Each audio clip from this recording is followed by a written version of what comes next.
I'm like, I know you's a damn lie. Wow. Who lying? Who lying? Who did it now? Oh no, I was looking at my streamables and I was like episode 10, 12, 13, 14. Where's 11? Before 10. I'm like, fine. They skipped. I mean, at least it's there. Listen, that's what I said. You's a damn lie. Because if it wasn't there, I was gonna walk away. Oh no, wait. Okay.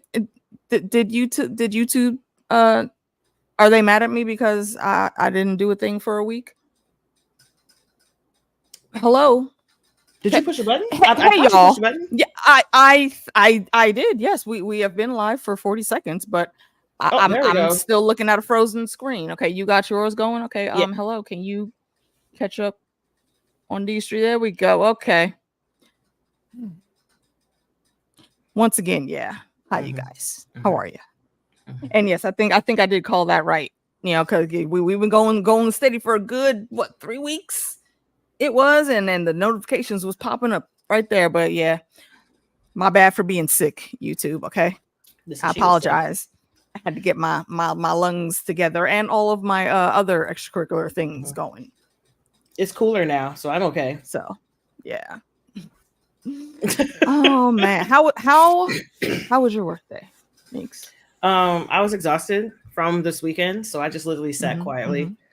I'm all entertained out, like I'm all talking to people out. They were like, "Oh, how was your weekend?" It was great. Yep. There's only so many humans I can deal with in a set week, and my quota has been reached and exceeded. No, thank you. What? Get rid of the Lord of the Rings tie. Who got a Lord of the Rings? Oh, tie? The title? You talking about the title? Is that what you mean, JD? Oh, damn. Did I put the wrong title in? Oh, no. I'm just reading. He probably. Is it as tied to Tolkien? Okay. I'm sorry you're not enjoying the show. I really like it. I really like it. I'm the only digging thing the adventure that I absolutely hate is like well, right now the Stranger stuff's become more interesting. But also, Harchie bruv, I want to punch Numenor in the eye. Not because I hate them because why they're there, but I hate them because what they're doing to my people. I want to punch Numenor in the face. They are literally the overly entitled fucking King's Landing small folk. I can't stand them. Oh, their whole, and I don't know if the show will ever get into it as to what happened, between that relationship with the elves and the Numenorians. It really was just some bullshit. Assholes literally got given one of the greatest gifts ever. Like, they gave y'all Atlantis. They gave y'all Atlantis and a long, long, long life. Very long life. It's so stupid. And this is the fuck shit you coming with. I was intrigued with Numenor because I was like, what the hell? Like, why is this happening? What is she seeing? I went and looked it up. Girl, I read the 0.5 second cliff notes and I was like, to yourselves. Yeah. To yourselves. You know what? Okay. Some people may hear this later after we're done talking about it, and I almost expect to get a troll comment about it, or just some random idiots that are bored. You know how they seem to advocate for things that don't really help them out? Like, did that remind you of anybody else? Because I feel like there's a whole big bag of ridiculous fuckery like that in the country we reside in right now. Like, I don't understand people and how they think sometimes, because it's absurd. Okay, now see, are you and JD writing like novels? Oh no, I'm just typing back. Over in the chat. Long time because where I have my mic is like literally right in front of my keyboard, so I have to be like slow type so I can see around it. But yeah, I just want to know what they broke Canon, because so many people have problems with the show, and I'm just like, I don't understand. It's, there are I don't know what all of the exact things are because I didn't finish the books, but from what I have gathered and like looking at other stuff and then seeing some of the interviews and stuff they've done like behind the scenes with the people running the show and Amazon in general, is they only had rights to certain books in his catalog and the appendices. Hey, Helena. Hey, Casey. I ain't see you come in. What's up, girl? Oh, hi, Casey. And so they have to try to craft the story around those things, around those constraints. So I do understand why people say that. Yeah, you know, it's a big mix up and all of that nonsense, but they can't do some things the way they want to. Sadly. Okay. Let's see what's JD's on. Well, I mean, here's the thing. Out of everything happening, I am the least interested in the Stranger and the what are they called? The Harfoots. Thank you. I'm like Hillgitty Puffs, the Hillgitty Pilgitties. That was nowhere near what they are. But I'm the least interested in them because I'm confused as to why we still calling this man the Stranger when we know that's Gandalf. As someone who's not well versed in Lord of the Rings and the Hobbit universe, I looked at that man and I was like, that man is Gandalf. Immediately. Immediately. Like, why are you even playing with me? Like I feel like somebody was real petty in the contract. And they were like, okay, yeah, you could use this set of books, but only these names in those books and those appendices, but not the other ones where those other people are. I didn't think, but if the reference, maybe you could use that. So I don't know. I thought the flashback into the beginning of the Second Age was when we showed that weird man, that uncute man who was being the first version of the Sauron that we saw, and then he got magooshed, and then he came back as the toxic sludge, and then turned into the sexy one, because I thought all of that happened. Toxic like his actual death happened in the Second Age. I don't know what age we're in now. Did they ever say exactly what age we are in? I think they have. I honestly don't remember, because I know that the beginning part definitely said that when the first time we saw them kill Sauron with the thing, that was the Second Age. But it took him forever to come back. So I'm just like, so let me see. Yeah. So yeah, I don't know exactly where they stand until I have like a full understanding. I'm sure they'll release all that later because that's usually what they do. But yeah, I'm okay just seeing the ride. And there's actually something very cute, I think, that comes up. But we'll get to that later. I don't know if Lady Sphinx is going to join us tonight. She might pop in, she might not, or maybe just jump in the chat. We'll see. But we started off. Also, I think we can make ourselves a bingo card and like just mark off a number for how many of our references every time we make a reference to some other geeky fandom. Listen, it's about to be on. Check mark something. So yeah, my first note is we start with Barrick running the streets, basically calling Lassie a peasant because Lassie had to go and find help. Barrick is the help. I'm like, look at this scared, homeward bound ass having horse. So, look, hey, Pops, I understand you mad because he gone. I know he gone, but I know where he at though. That way. Come up off me with your damn bridle and let me go get him. That way. Yeah. And I thoroughly enjoyed that. I probably giggled about it far more than I should have. No, I hollered. I was chortulating. I was like, look at homeward bound ass having a horse. I'm like, Shadow. Right?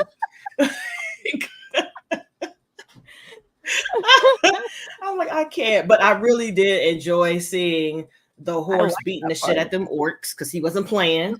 He wasn't playing. Look, kid ran into fucking a cave, like he was on the trail. He had the scent and he ran in, and the great 1,000 times great word that shall not be named family members, just hatched like a fresh new clutch. Oh God.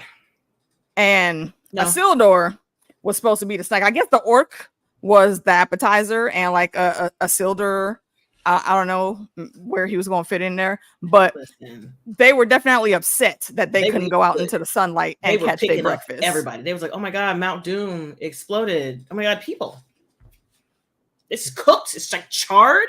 Oh my God, it's like barbecue. It's barbacoa. It's people everywhere, just barbecued. Y'all grab some of them. Get the real cooked ones. Get the rare ones. Like don't forget the burnt ends. Okay, I'm telling you, that's the best part. Go get them. Please get it. Yeah. If this was The Witcher, I feel like it wouldn't have been nobody's left there, bro. Because they would have been a snack. The way he held on to that damn spider's mouth mandible thing, I was like, oh God in heaven. Absolutely not. Absolutely not. No gracias. No gracias. This is why I stay out of woods and nature. The closest that I think I ever want to get to nature is that dude in the chat that's singing all his woes, and I'm not making fun of you, bro. I heart you. I love how passionate you be getting about these shits, because we don't get CJD. Listen, I'm just reading this. We be adulting. I have no idea. And I'm looking at idea. I know some of it, but not all. But what he's complaining about, not really like negatively complaining about, is that just stuff that I really just don't like. What are you? Hold on a second. What are you doing over here? Is that because what are you trying to do?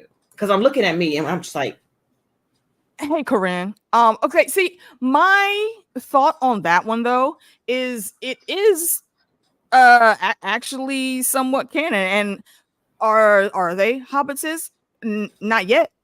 That's what we know them at, but there were those three groups that ended up, by the time we get up to the current day and age, is where everybody is brought back together, and we see them all living as hobbits in Buckland and in the Shire and all that. Here, and I'm fairly certain that I read that these peoples were in the appendices, the Harfoots and the Stores, who we do get to meet this. Is this episode? I think it's either this episode or 4. Either way, once we get there in the notes, we'll talk about them. So that part I actually didn't mind. It makes sense that they don't say hobbits, because they're not hobbits yet. They're kind of like what the hell's the name of them people in the Wheel of Time that come up and ask you in the caravan? Do you know the song? I know what you're talking about, but I don't know what you're talking about. Yeah, because, I know. I don't. Yeah, I don't remember. Yeah, I don't remember what the name of their group is, but that's kind of what the Harfoots remind me of, which isn't a bad thing. I like those people. Okay. Look at me. This is why I'm scared to Google, because I want to understand what people are talking about, but also don't want to be like spoiled tremendously. Okay. Well, what have you read that you are thinking of in your brain? Because I see 3 things. They said Falahides, Stores, and Harfoots. Those are the 3 hobbits. Yeah. We have gotten 2 so far of the 3. Okay. Mm-hmm. And so hobbits are all of them. Technically. According to the lore, that's how it's going, Corinne. Eventually, they'll all be becoming hobbits. Yeah. What? And I think it's definitely very interesting what they did with them. I will say though, let's see who. Yeah, I think for these 2 episodes, the adventures around Arendir were probably my favorite collectively so far. But girl, I was like, for the beginning of this, I don't know nobody's name. So I was like, who was like Bodaddy? Okay, look. I was about to say, yeah. Look, the one who got Sphinx's face on in the picture. Mm-hmm. Yes, him. Girl, I got tore the fuck up at this cabin. I did. Look at this shit. I got chewed the hell up. Okay. Ooh. Girl. You ain't taking no off up there with you? You can't go into off the woods. Don't work. That's the problem. Oh damn. I forgot you have all types of stuff. But off don't work. I'm sorry. I think I got bit by a spider here. You see that shit. Ew. Girl. I don't know if they had access to that. They don't. Though, JD. They do not. They mentioned it, but they don't have the rights to use that. I know that for sure. They don't have the rights to use that, which is why they're probably. That's what I'm saying. It was only certain books that they could pull things from. Yeah. But Storyteller 0111 stores move on from the desert and eventually become river hobbits. Yeah. That's pretty much it. Yes, you're correct. And yes, hello and welcome. I feel like I may have seen your name before, but I could be mixing you up with someone else. If this is your first time, welcome. Hope you enjoyed the conversation. Thanks for stopping in. And all right, so let's move but Isildur's alive. Back here. He escapes. Yay. Yes, he escape. With the horse. And then he gets go. My thing is when he went to go drink that water, like, oh my god, I'm so thirsty. I was like, sir, do you know where you are? Why are you even taking it? Why? Why? And then he puts his hand in there and he sees that dead body and he's like, yeah, exactly. But I get your shoes. Yes. He's basically goes on his side quest of what will be, his like great goes west. No, not even that. No, it's kind of spotlighting Aragorn. When fell. I had to look that up. Get rescued by the horse. I looked that up as well because I was confused. I was like, why are these people so important? And I was like, okay,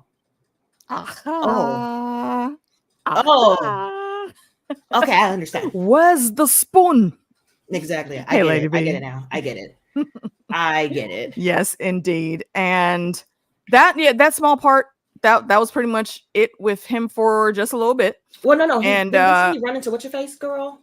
Or is that after? Not yet. Yeah, that's after we go over to Numenor. I can't for the fucksery, bro. I don't want it. The king isn't even in the ground yet. Fuck that girl. Sorry. And these disrespectfully, like. Oh, very disrespectfully. Very disrespectfully. And I understand, ma'am, you think your brother's dead, you're grieving. But you're beefing with your dad? Girl, I would never. You're beefing with your dad and you're starting to collude with people you know your dad don't trust. And they're trying to get rid of your dad. Are you kidding me, bitch? You acting very Alicent right now, and I need you to not do that. I thought you were better than that. What about my emotions? I'm like, did y'all even check? Talk about your emotions. And this is why when it comes to this, and I'll jump ahead a little bit because we can easily smush these two scenes together. Trash. All of this fucksery, they're already talking shit at the funeral before the damn funeral is even gone. And then later on, while they all at the pub, sitting around getting too tipsy on the ale, speaking the most loud and disrespectful shit that you should not be doing in a tavern with too many ears around, start talking shit, and she's almost about to let slip about the Seeing Stone. And our homie has to go over there. What is his name again? Oh my god, Curly Sexy. Okay, well, we can go with that. He pretty. I'll give you that. Okay, so yeah, look, Sir Curly walks over and talks his shit, and little diplomat Nepo baby tries to stand up. Like, did you just insult my father? He said, no, but yes, correct. Bitch, I insulted you. Shit. I don't give a fuck about your dad right now. I'm talking to you right here in my face. And he's and I love how he just stepped in. Like, look, you over here talking this bullshit about the queen. She was out here with this. And I just came back from that fight. Did you know that? Did you know the only reason she's blind right now is because she ran into the flames to save as many of our people as she could, including your fucking brother. Like, so really? Let's not even talk about how I've known Really? you all of your damn life, little girl. Sit the fuck down and shut up. Like, your feelings are hurt? Like, did you even talk to your dad? Did you even talk to your dad? Do you care about his friends, like his bestie that's here? You don't think that he also thinks he's dead? He also trash. is grieving too? Like, what the fuck is wrong with this broad? Oh God, I hate her so much. There are two people in these 2 episodes that I legit wanted to jump into the screen and give him a fucking judo chop. Farazan's son. I just want right to the side of the neck. Put my fingers right in his. Hit him with the science officer Spock. Pling pow pow. Clench that nerve right there. You go to sleep now, okay? We've had enough of you for today. I hated him so freaking much. He's perhaps so some milk of the poppy because you need to take your ass to bed. Trash. And I'm wondering why. I don't. Garbage. I feel like she misunderstood what the king said. That's what I feel like. She misunderstood what he said, because the Plantier is supposed to show them the future so they can avoid it. Is that what they're supposed to do? Like, what is the purpose of the Plantier? It's something like that. That's the gist of my understanding. JD, if you don't mind, I know you got a little bit. Oh, okay, cool. Oh shoot, yep, just saw it. All right. So I'm like, I don't understand why she took the whole entire thing and be like, this is Elven. Like, this has been used for generations. Like, this has been used for generations. While she's over here talking about this is Elven, did you forget that your dad taught you and your brother Elvish? Did you forget that he very much is a part of that secret society that can't with the rest of these fuck shit people because they forgot their roots and where they come from and why y'all have all of this glorious cool shit? That's my real husband. You know he's in. You know he in that group, right? He's part of the Order of the Phoenix. Did you know? Again, that's another mark for the bingo card. We doing this. We gonna do this next week. I'm gonna get it together.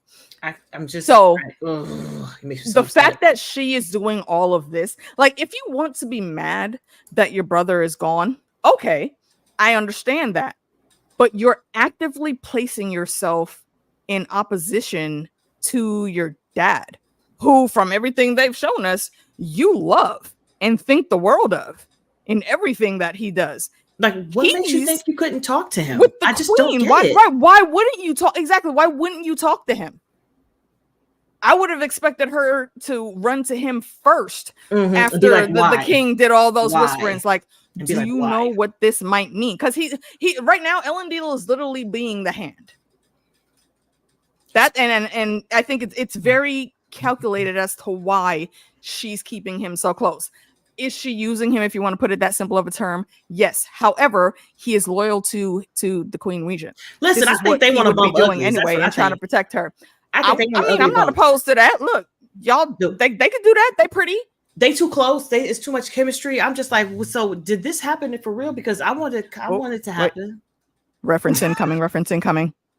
The Princess Diaries. What was the head of security name? Joe and the Queen. I haven't seen that movie in forever. What's wrong with you?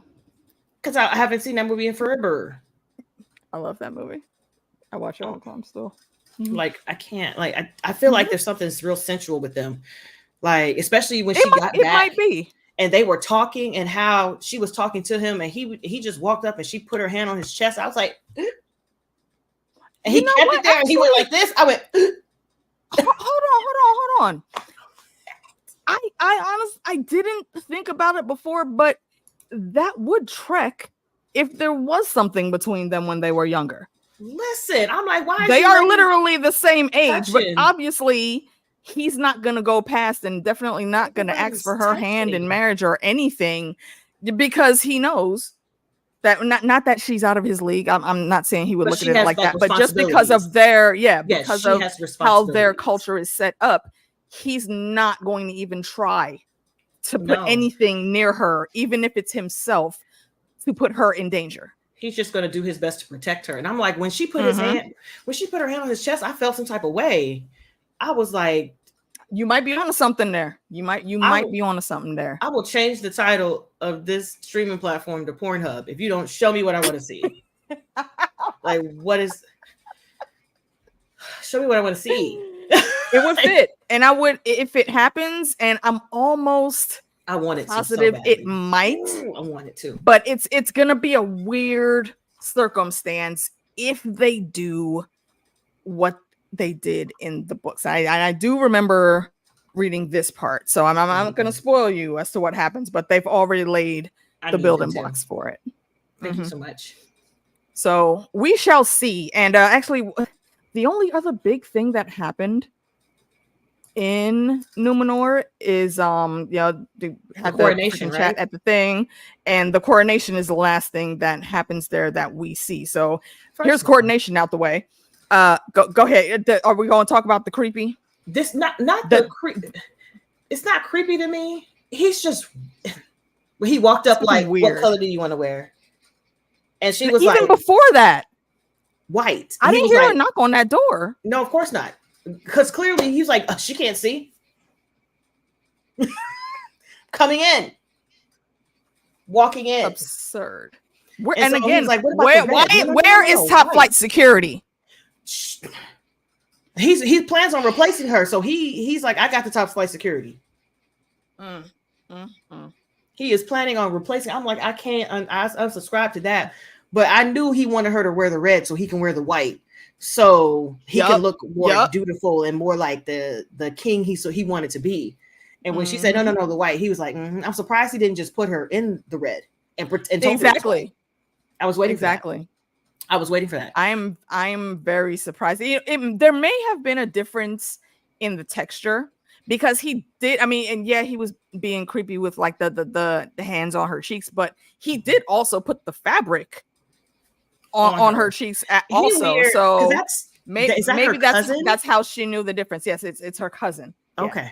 Okay. So yeah, they trying to super actually jump into the Targaryen timeline. Casey, I just want them to show me the ass and titties of it all. That's what Thrones is for, man. Show me the ass. I think they're going for the whole courtly love thing where no one makes a move, but they have the feelings. I could see that too. Hot, nasty, steamy sex, like Titanic in the car. I'm gonna, you know what? Speaking of Titanic in the car, I'm going to put a pin in it right now. That it's either gonna be like the night before the big flood is coming, and they realize that it's too late for them to try to do anything, or it's some random battle is gonna happen before the flood, and after that, while he's got like two cracked ribs, and she's over here trying to do what she can do, being blind, to help him so nobody else has to touch her boo thing because it's only for her to do, and that's when it'll happen. I want somebody to walk by the tent and be like, damn, it stank. That's what I want. That is what I want. Not the Badussy smells like, oh my God. Like Jesus. Like that's what I walk by and be like, Oh my goodness. Like, y'all smell that? You don't smell that? That's what I want. Terrible. But back to the coronation. Absolutely horrible. So she gets announced that she's walking down there, and of course, she does it unaccompanied.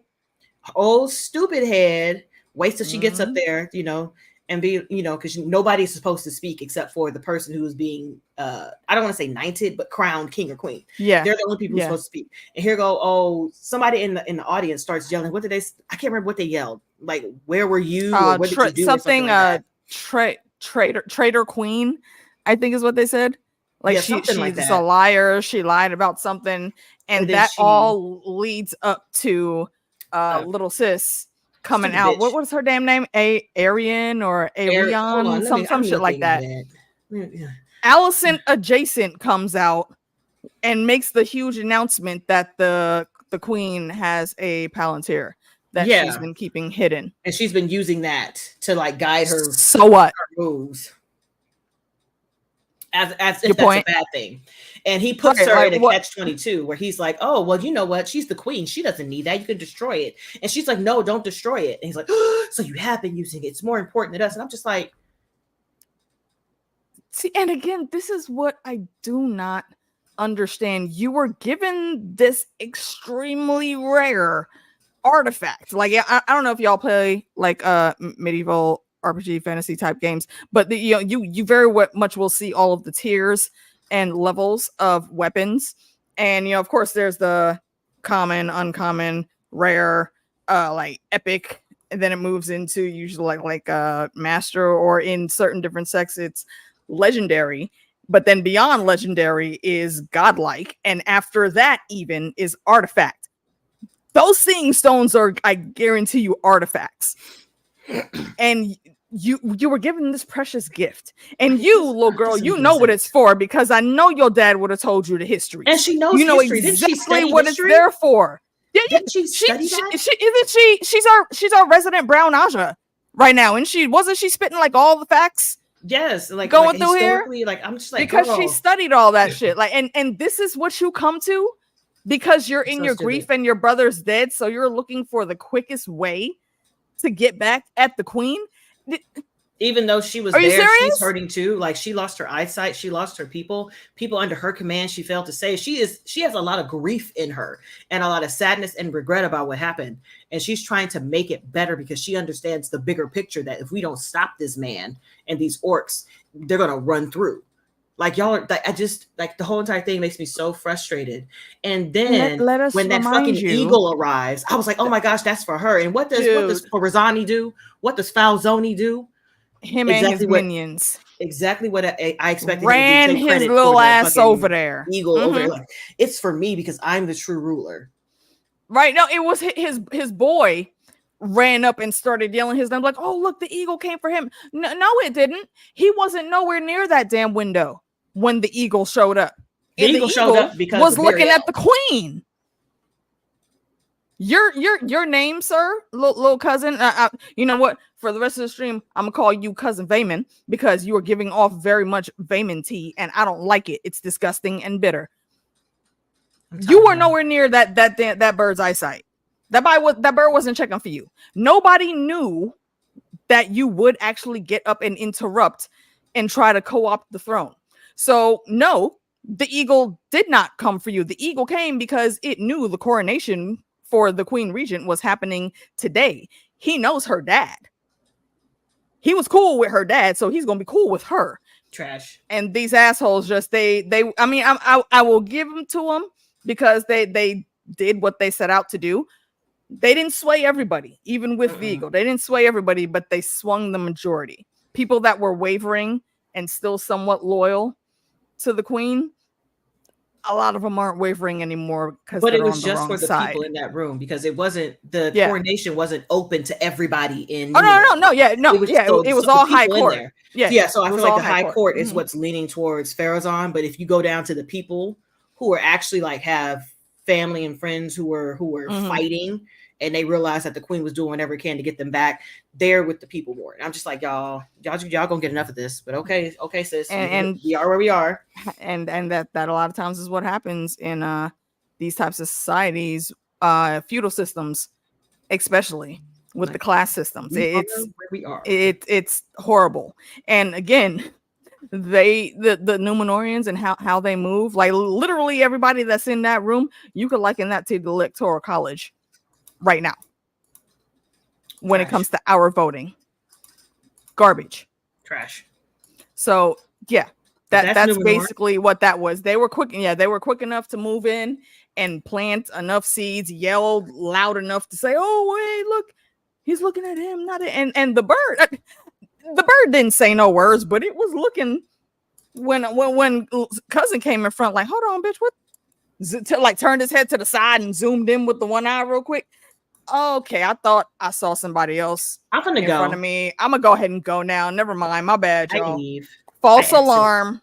I go away. Like again, damn it, fucking Thrones is in everything. It's basically when if you remember when young Rhaenyra, the princess, went out hunting and came back with a boar after having very clearly taken care of that damn boar herself. That's basically it. She was out there before she came back with that. The king of the forest, as we know, that huge ass lovely white stag came in, saw her. What's up, girl? I see you.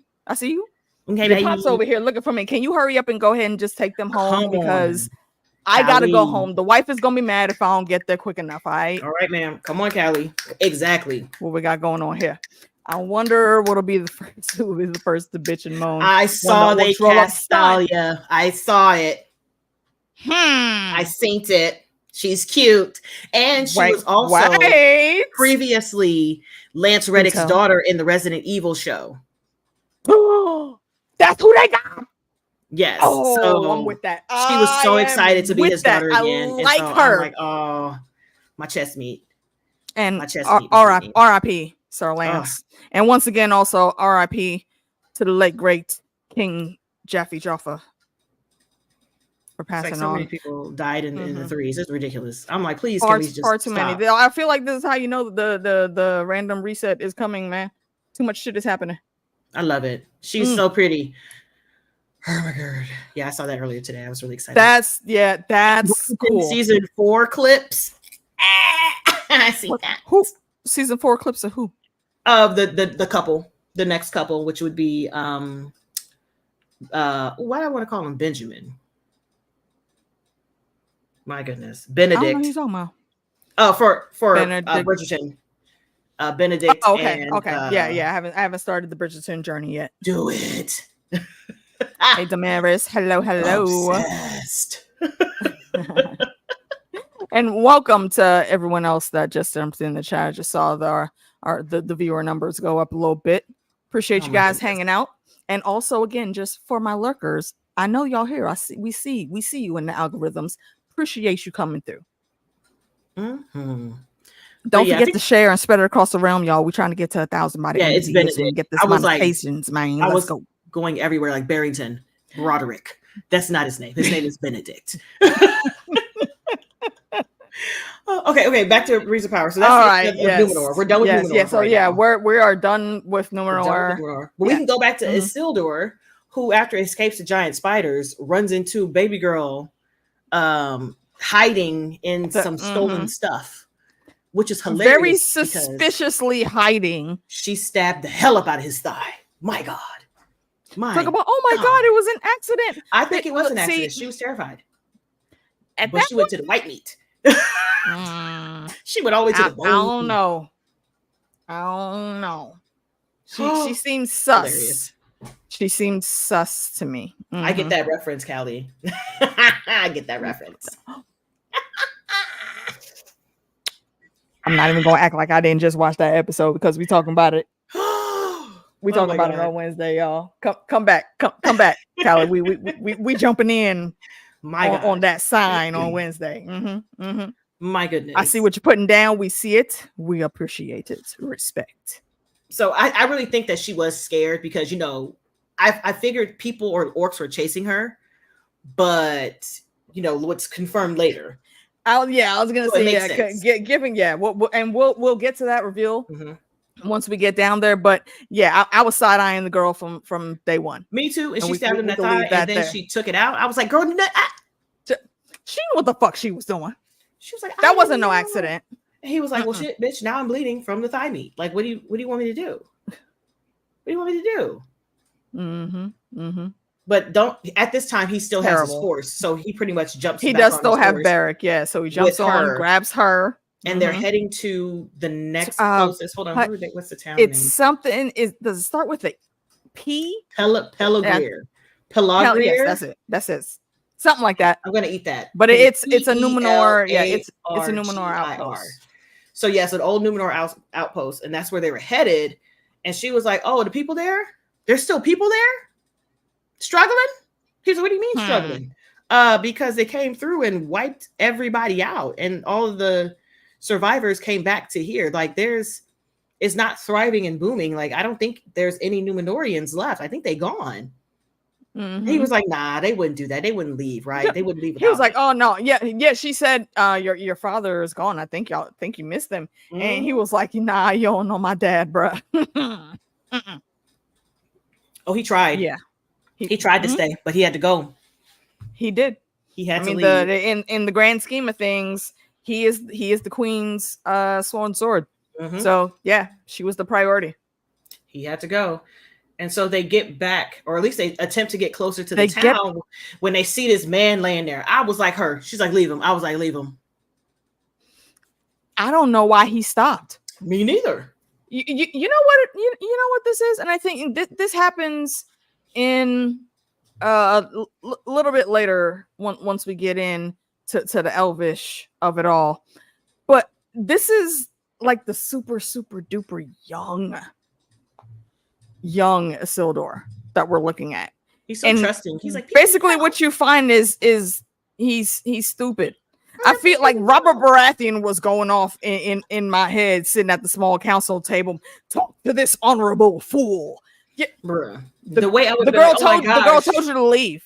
Did you need help? From the top of my horse. Like, oh no, you fell off. You know what? Let me go up the street and see if somebody could come help you out with some gauze or something. Hold on. I'll be back. Let me chirp someone. Wait right here. I need assistance. Let me see if somebody answer.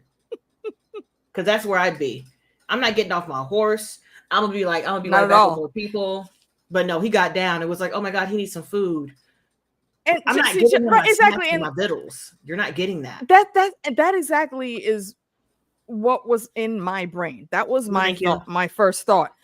Isildur, sir, you were already in one battle. You're injured. Where you got your ass kicked. You're already injured. I'm sure there's some internal things going on that need fixing that we can't even see, but I know you're feeling the pain of those things. And you just got stabbed in your thigh.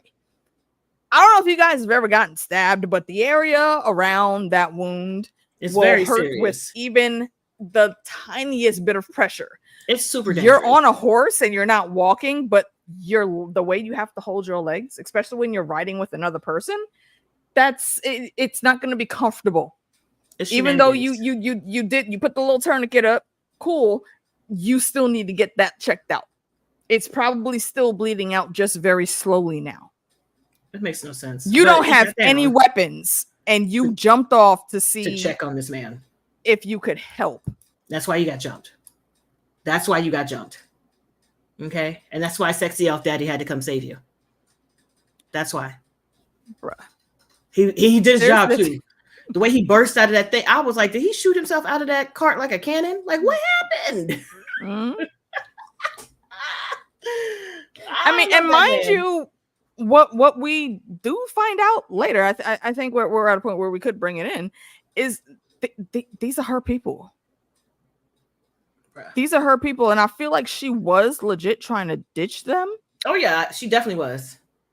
She told you to get back on your damn horse. We don't need to stop. We can get to the town, and if there are people there, like you said, we could send them help after. But we gotta leave first. But right now, can we go though?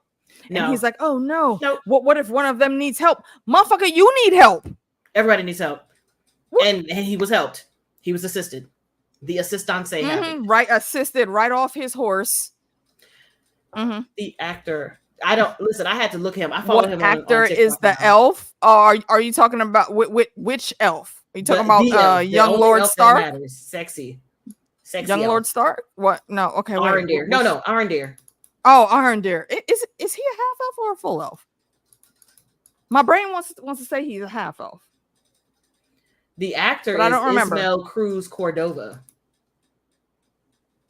He got one hell of a name. Oh yeah, and I mean, ladies, and you know, any fellas of the Rainbow Persuasion, if you're watching and you don't know what this man looks like outside of that makeup, Google it. He's 2 years younger than me. He looks exactly the same without the ears.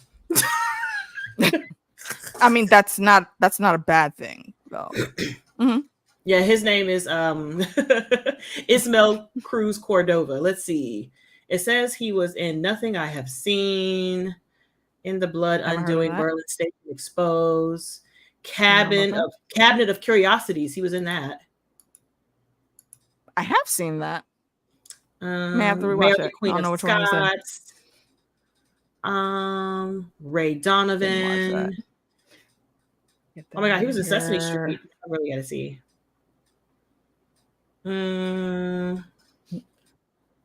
All right, yeah, go and definitely check out Lord Sexy Elf. I think you'll like him. And let's see. Nope, pass pounds here. We check back in with the lady Disa and the young Prince Durin. And we know we left them last episode where they got an invitation to go to a Region. And they show up. Celebrimbor doing his best pitch for a little bit of nuggets of mithril. Like, come on, yo, these rings have power. Like, I know your stuff is dying off. Ours was dying off too. But then something happened, and I know it has to do with that rock y'all just found. If you just break us off just a little bit, I don't even need a whole lot. And he starts talking, and we know Durin. I fucks with Durin. Durin is looking at this dude. Durin is looking at him like at Sauron. Okay, see, I don't know you, bruh, and I know like the shit you saying sound pretty, but where my homie at? Where my blood brother at? Yo, why you ain't got Elrond? He ain't never said that. Motherfucker. He ain't never said that. Why he talking so nice about Elrond said that you were always great in your knowledge and how to get things done over there. And he looked at him like, motherfucker, see, now I know you on that bullshit because Elrond ain't gonna tell nobody that shit about me. No, thank you. That's how much I know my boy. That's how much my boy knows me. The fuck you talking about? Like, it makes no sense. Garbage. But I just think it's garbage. I feel really, really bad for Celebrimbor. Like, I feel so bad for him because he's really doing the best he can, thinking he has the best information. And Sauron's ass is dressed up in his finest, silky blonde, almost 6'13". Right. You know, he came back. He came in with the y'all remember Grease, Beauty School Dropout? Well, who was it? Was it Frankie Valli or coming down the steps with singing the angels song on the sides? Beauty School Dropout. He basically came in with like all clouds and beautiful sunset, or maybe it was a sunrise. I don't know. And he's not looking like the little scrub that Galadriel found in the middle of the ocean. Like, it's really trash. It's trash what he is doing. Oh my gosh. But at least Durin's like, something ain't right. Disa's like, listen, even though it's not our job, and she's like, I agree, something's not right, but it's not our job to assess what's right or wrong. It's our job to bring the information to your dad. Yep. So we got to go do and that. Let him make the decision. Through. Yeah, exactly. So he was like, I understand that, but I don't trust this shit. And she was like, duly noted. She's like, yep, I get it. I don't either, baby, but we got to do this. Okay, look, we can't hear the mountain anymore. If this might actually be some help, we might as well try it. We can't get much worse than we are right now. But little did she know. And I feel so bad because he was over here manipulating the hell out of the mithril that they had to get the rings for the dwarves. Sauron was like, let me put a little. Right, yo. See, and the rings, that's the thing, because the rings that are in there, and I feel I was trying to decide whether it was the gold sickness that we saw Thorin and his grandfather go through in The Hobbit, and that because he already had that weakened state of mind, being too worried about these jewels and riches and whatnots, that's another way that it made it easier for what's happening with those rings that he has to get into him, if that makes sense, because he was already hearing whispers looking at him. So that the situation looked a bit sus to me, but I guess we'll see. And to wrap up with the dwarves, and we did pull some things in from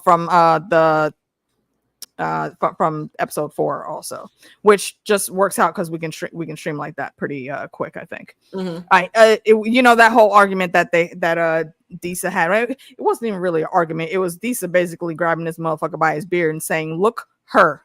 Baby, focus. I know you on that bullshit. I know. You know why you on that bullshit? Because your dad is on that bullshit. And y'all are too ridiculous, too much alike. Neither one of y'all can let shit drop unless you win." And after this whole thing with talking to Celebrimbor, and he goes back, he takes the higher road. And he says, "Look, Pops, okay, look, this is what the situation is. I need to tell you, I don't trust this shit, but it was my duty to come and bring it to my king. So here's the Carfax. There you go. Mm-hmm. And he stops also because Dad was like, I mean, like, is that the only reason you came in here? Again, this man is stubborn as shit. And he's like, no, it's not. I want to apologize for the disrespect and the way I said that shit, because you're right, it was disrespectful. However, I wasn't wrong though, and I think you know that. And he was like, that's why you look like shit. See it? You look like shit. Yeah, you should go wash or something. I was like, it ain't nothing but a goddamn. I couldn't even be mad at him. I was like, okay, all right, sir, all right. So, I do love them together, and I hate that this is about to get real nasty for them. Yeah. Oh man. Yeah. Hate it. Just hate like if y'all think smog was a fucking problem, nah, the shit that's about to go down in Moria is no joke. Trash. But yeah. Was there one other thing? There is something else with Anatar. Yeah, and after that first meeting, when Disa and Dorian go back home, Celebrimbor is kind of like, he's on edge because he knows Gilgalad does not want him actually making these rings. Lying like a motherfucker. Right, and he starts to send them notes like, you know what? I know what I'll do. Bet. Let me act like I'm fitting to shut this shit down. I'm gonna send this message, let me send a raven. But then while he's placated over there for a couple months, that just means he's not gonna be here. So in that time, we can go ahead and get this shit popped out. And then by the time he gets here for his routine visit and tax collections, should just be done. So ain't nobody will hinder us. You would really lie to your king if it means me finishing this project and helping all of our peoples out? Yes. He's like helping the elves and the dwarves, and he was like, and the humans and the men, the dwarves. The dwarves. He was like, the rings for dwarves, because men don't need that. Yeah, I mean, look, like the wizened Galadriel said right at the very beginning of the movie, not 9 rings for the kings of men, who above all else desire power. He didn't need these rings to corrupt them. and he can't really say nothing, even though Sauron wants to be like, I said what I said, but he can't say that. You could almost see it in his face, and I want to give kudos to that actor for doing it, because he's selling this shit. Sickening. There's so many names that Sauron has in the he again, thrones, titles for this dude. The what he's projecting here with Celebrimbor, this is Anatar the Deceiver. This is hilarious. That's what it is. It's the way you could see Celebrimbor's hubris in all of the shit that he does. Like, bruh, you even if you may have gotten a blessing, you would have found something else to up the ante to make you more special. And it's not a good look, and it ends up to detriment of a lot of elves, a lot of Middle Earth. The world. Just oof. The world. See, Elrond is half elf. Yes. And he been sus. Oh my goodness. Wait. Are you talking about Celebrimbor has been sus? Or Elrond? No, I think Elrond has been suspicious of everything. And yeah. Yeah, he is. And like, who made the ring? Sauron. Okay, wait. We don't need that. Who? Yeah. Okay. See, speaking of Elrond, like, this brings me to the second. Thank you, JD. Yeah, I knew that there was something in the mix there. Yeah, Anatar the gifter, and then Sauron the deceiver. Yep. And when it comes to these episodes, like I was saying earlier, there's 2 people that just really got on my fucking nerves, and I wanted to give them the Vulcan pinch, hit that cluster of nerves right there, and go to sleep. You're doing dumb shit, and I don't have time for you to be out here right now. Elrond. young man, I understand. There's some shit going down. You're nervous about it. You really not checking for it at all. You would prefer it didn't happen. However, I need you to be just a little better. A little better. No, he's like disregarding Galadriel at all costs. And that's I understand being suspicious of her. But the choice that he made to go through that creepy part of the fucking forest is trash. We will circle back to that because that is the very beginning of episode 4. Yeah, we're done with episode 3. That's it. There's nothing else in episode 3. Okay, the one last note that I had for Isildur here is Astrid is playing him like a fiddle. Like, my dude, she's giving you this random ass sob story and you're just sitting here believing it. No, I think the sob story is the real story. I think she wanted to get away. I do. I think she wanted to get away. Because she was acting like she wanted to run away earlier. You're right. I don't know if it was in this episode or if it was in the next episode when we see her actually hit the thing in the back of her neck. It's the next one. Yeah, so I feel like it's once they get to the town and they get there and they get to talking just in time for Bronwyn's funeral. Yeah, she did, which is so sad. And that firmly puts us into one very big thing at the end is we ended episode 3 seeing the king. He didn't send a regent. Didn't send his son. I mean, I'm pretty sure him and Disa were there, but we saw the king holding the box in Celebrimbor's house, giving him the mithril, and Sauron greasy ass sliding right up. Oh, hey, let me put some love on that. Mm-hmm. And he does his thing, says whatever little spell he puts on it in his head, casts it into the fire. And Corinne, you're absolutely correct. And so the story begins. Absolutely the whole time with it, bro. Okay, we are about to get into that the whole time. Elrond is so salty, for real. Like it's right. You see, and you would think he had a traumatic experience, but as far as we know, right here where he's at in this day and age, okay, wait, hold on. I do remember watching something earlier that did break down a little bit more of what was going on with his family prior to this. And that actually what was happening is this is why his bloodline always gets the choice of, are you going to be mortal or will you stay elvish? To my knowledge, only his bloodline is allowed to make that choice. And he does have a brother. I don't think they were twins, but they were very close in age. His brother, it's kind of like the Corvinus brothers in Underworld. One was a bat, one's a werewolf. Here, Elrond decided to be an elf. His brother chose to be Númenorian, basically. Okay, so Elrond, my first note, Elrond is on my nerves. Listen, bouncing, jumping, bruh. Skipping. I get you have reservations, but you're being a fucking cunt, my dude. Like, it doesn't make any sense to not sit here and listen to something valuable, especially when they got to that damn bridge. I was really pissed off when they got to that bridge and they were like, okay, so we either have to go through this short, dark, creepy place or go around and extend our trip for 2 weeks, but be on the safe side. But we got to be there quick. And she was like, hey, listen, something's not right down there.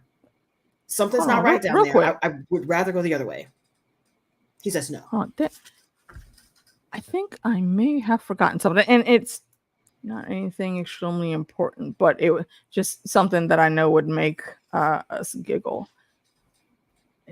Damn it, I think I may have forgotten it. Yeah. Okay. Well, here's a small gist of it. When we were talking about still can't think of the boy's name. Isildur's friend at the whatchamacallit, when he had to check that dude talking shit. The very first thing in my brain is what was we're gonna disappear for a second. Don't be alarmed, we'll be back. But I'm not gonna explain. I'm gonna just say, if you know, you know. Listen, dead ass. For real though.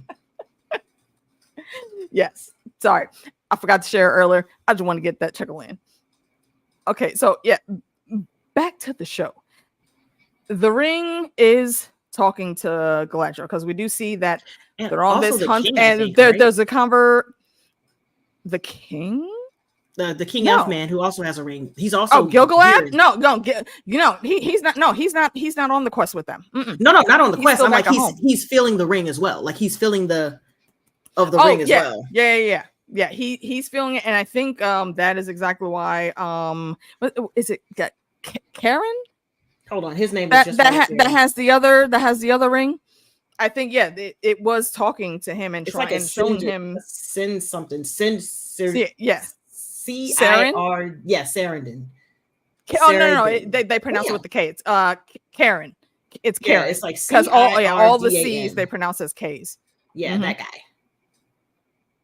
Yeah, and that is what swayed him once he saw that it was actually a pure and positive flow.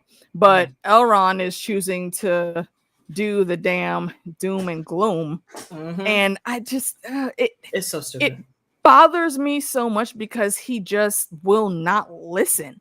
Like you won't even give it a chance. And right here on this road, this is a prime example of, dude, you really need to calm the fuck down. You need to listen. Actually, like when they were leaving from the Gil-galad spot, he wanted to make her leave the ring there, and she was like, no, look, I understand you don't want to think about it, whatever. I'm not gonna talk to you about it at all. It's fine, but I'm still going on this mission. I wish I could go home. And he's like, well, why the fuck don't you then? Because I don't want to see all of you die. That's why. Even you, Elrond, getting on my nerves right now. You're still my friend, and I don't want you dead. But you want some bullshit, right? Exactly. Meanwhile, she's still out here trying to check for him, and he's throwing shade again the whole time of doing this. Did you want to do this episode in chunks of areas? Yeah. Okay. We can definitely do that. Okay, because I was like, it bounced a lot. Yeah, because it's real choppy. They only show like 3 or 4 minutes before they switch transitions, but it is all happening around the same time. Sorry, let me get some sips. That's no problem.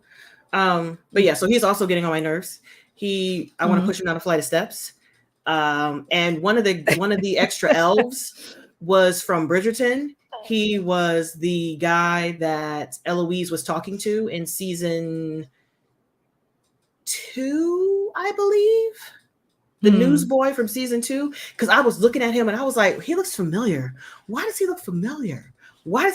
In my reaction, I kept saying, I know this actor. And I finally looked him up. I was like, aha!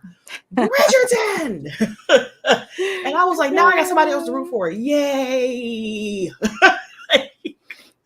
I was super excited, super happy. Right? Like, come on, that's money, honey. Look at you in the franchises. Look at you. Okay. Franchising it up. So one thing that I know it's stupid, but it made me chuckle when I saw it. So now I have to share. So it's in y'all's head too. Before they had left, while Elrond is sitting there like looking over the horizon, and Galadriel comes up to him and they're chatting, there's a split second where he like turns his head, and I'm like, bro, why are you over here giving like your best Aegon Targaryen pose with the baby crimson chin? He tried. You looking a little bit more like a Targaryen than you are a Lord Stark. And if y'all don't get that reference, this is the same actor that played young Ned Stark in Game of Thrones. If you didn't catch that. And yeah, and that's where the buffoonery with him started, all the way down to here. They come up to where we saw those messengers die. Yeah. The last episodes, and they're looking over it, and he's like, in the dark. They were supposed to deliver this message. This exact message. Yeah. And now we know why we can't get a hold of Celebrimbor, because some bullshit has been going down. And Galadriel, the ring is talking to her, and she's seeing some things like, I don't know that we should be going this way or even that other way. I think it's worth it to go around a little bit, maybe that doesn't involve going somewhere where we can tell it seems Sauron wants us to go. He's like, no, we're gonna go the short route because the shorter route is short, and we need to be there quick, and we need to take the short route because it's short. And I'm not listening to you and your brain. I'm doing the opposite of everything you say. and he's doing it. And I think a thing to note is after this exchange, during this exchange, and then after, everybody that's with them is on Galadriel's side. Yes, very clearly. Very clearly, they're looking at her like, "Yo, the lieutenant is talking sense," and Elrond just over here swinging his dick around, like because he's supposed to be big man in charge. But it's the dark. You just found the messengers that have been missing for like 2 weeks now, deceased, dead skeletons. And now you're sitting here like, okay, something don't feel right. She's telling you, yeah, it's not right because you're surrounded. You are surrounded by ghostly goobly goops. You know what? It was left here for a reason. He wants us to go in either one of these directions. How about we don't do that? They're already there. Well, we need to get there as fast as possible, and this just means we need to hasten our pace. So we're gonna go ahead and go south. And Galadriel sits there like, fine, and she walks off. But then the other two guys that are with them, they both look at each other like, fuck, what?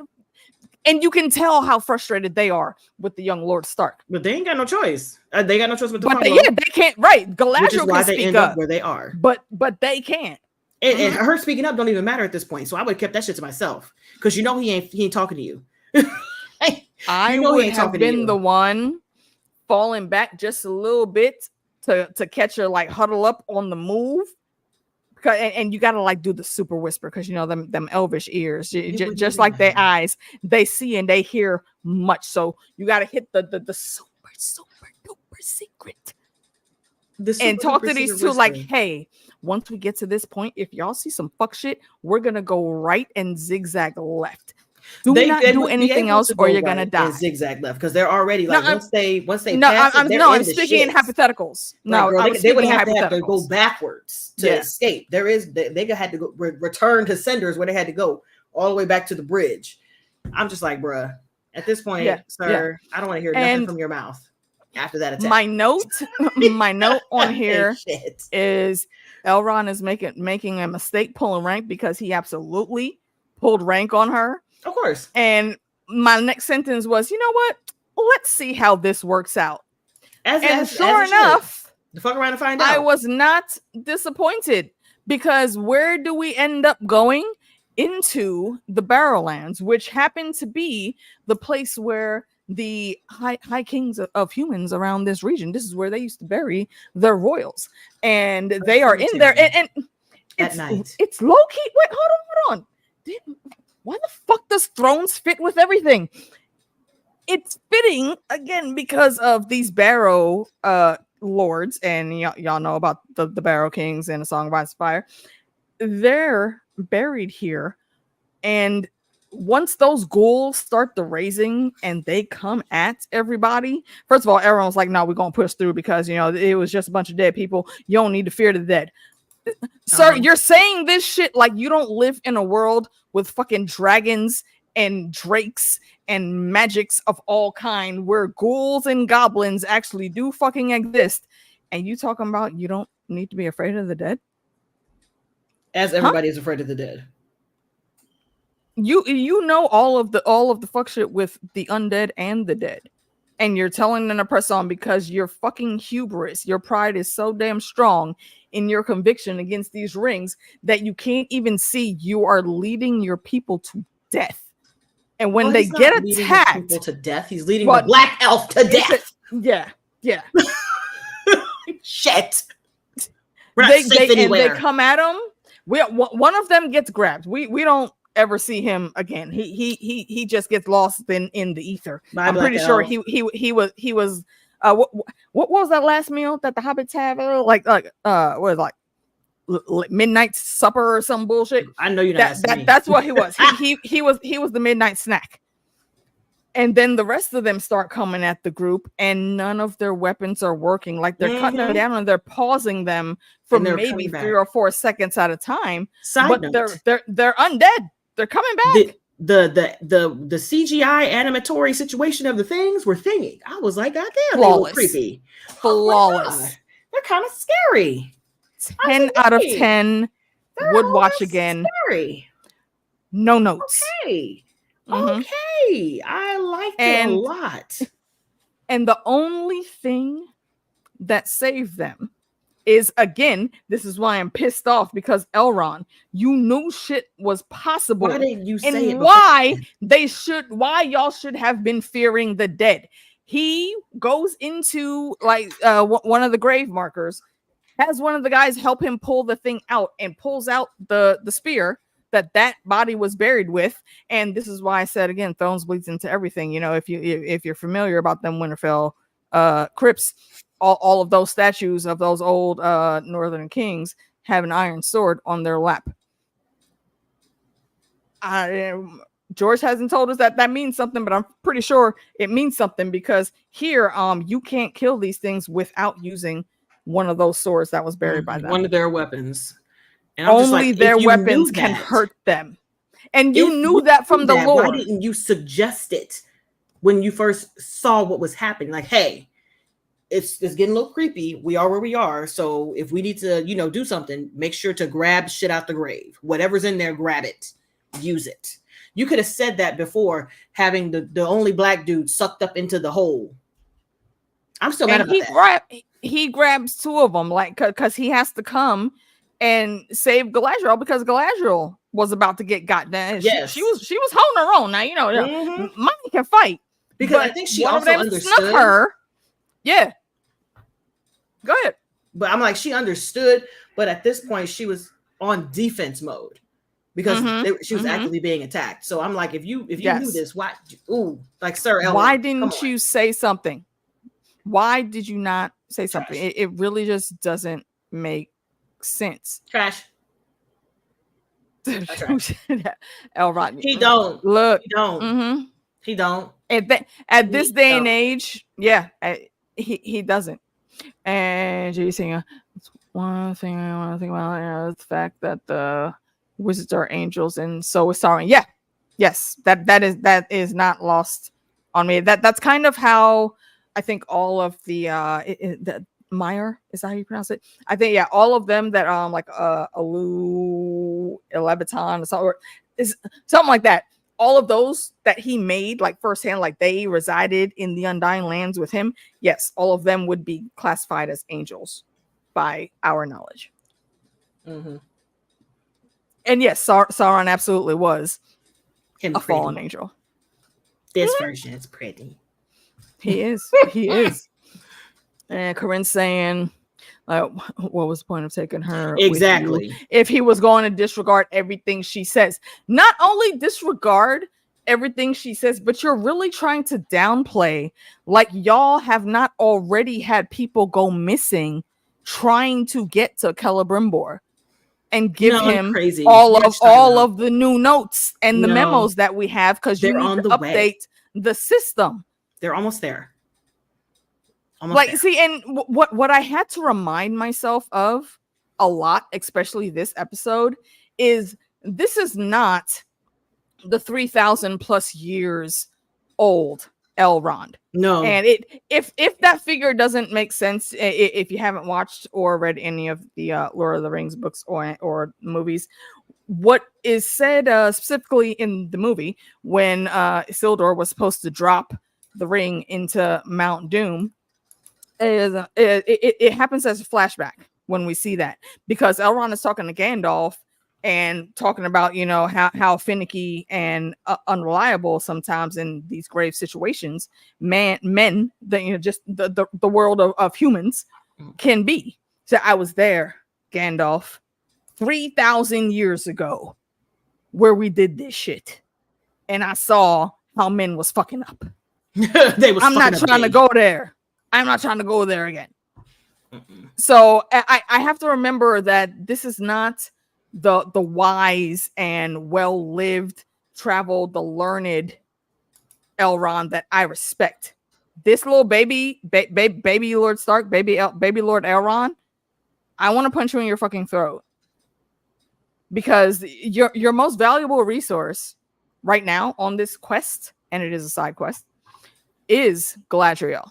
And you've been alienating her from the beginning. Absolutely. So much so that the rest of your party is also now looking at you sideways like, bitch, we know who this motherfucker is, okay? We fought next to her before. We know exactly what the fuck she can do. And if it comes to protection, yeah, we can all fight, but ain't nobody gonna fucking fight like her. Well, you gotta think about it. After they leave that section and they run into the next dangerous situation where she accidentally heals that dude, that just puts another tick under her. Like, she healing bitches? Look, right. See, and coming up to the end of the elves in this episode, I think, it's pretty much the last thing that we see for them is Adar and merry band of orcs has caught they didn't actually catch their scent. They were going after some other folks, and a straight arrow happened to come their way. And so they're looking and they cut down. Yeah, but it hit that one dude, and as the Bridgerton elf, the scent of his blood got in the air, they were like, yo, Meeksies. It's over there, bro. Yo, look, my stomach just started grumbling. You smell elfises? Elfises. I'm trying to have some elfises crumbs on my jacketses. Onward. So forward march. So let's go over there and greet them. And it was like 4 or 5 of them. Like, it was like a little small group. And then as people were like, why are you stopping? They're like, but I smell something. You smell what? And then the group kept getting bigger and bigger. Right. Everybody circled around that one orc and they were like, ooh, man flesh. Look, looks like meat's back on the menu, boys. Exactly. They were like, hold on, it's over there. We're going to get it.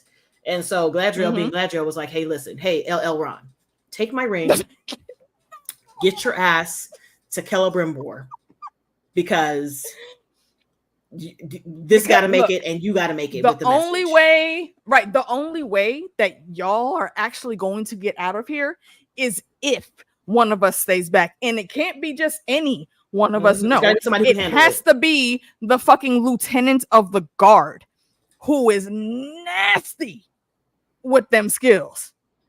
And if you don't know street slang, I'm not saying nasty that she can't do the shit. No, she absolutely fucking can. She was so good. Do the shit. And she rolled up. Look, these motherfuckers. this dumbass, once she reveals herself, because the other guys, they had ran. So like the blood scent isn't really in their nostrils anymore. And they are honed in on her. She doesn't even like run in. She just walks up like, oh, hey, what's good? And this little asshole, because you know that, and we could very much equate this to our world of random ass stupid folks trying to get at you on the subway when you're trying to get home or get on the bus after a long day of work, and they talking that bullshit. Hey, you know what? Let's cut her left hand key off. Cut that off. And, hey, girl, if you tell us where the others are and we can go get them, we'll let you keep the right one of it. Is that cool? Is that good? I'm so clever. And she just gives him a look like, oh, that's what we're gonna do. All right, let's dance. And she proceeds to give like the first like 15, 20 of them the fucking mollywhopping of their lives. I'm pretty sure some of them did not get back up after she put them down. No, because she hit him with the fire. She hit him with the arrows. She was doing whatever. Like, Galadriel is nasty with them skills. And like I specifically made the note to remind us all that when we see Legolas from day one, Fellowship of the Ring, movie number 1, being on God mode always, and I explained the modes and levels of things earlier. If you missed that, just rewind. He is always on God mode. Galadriel, that's beneath her.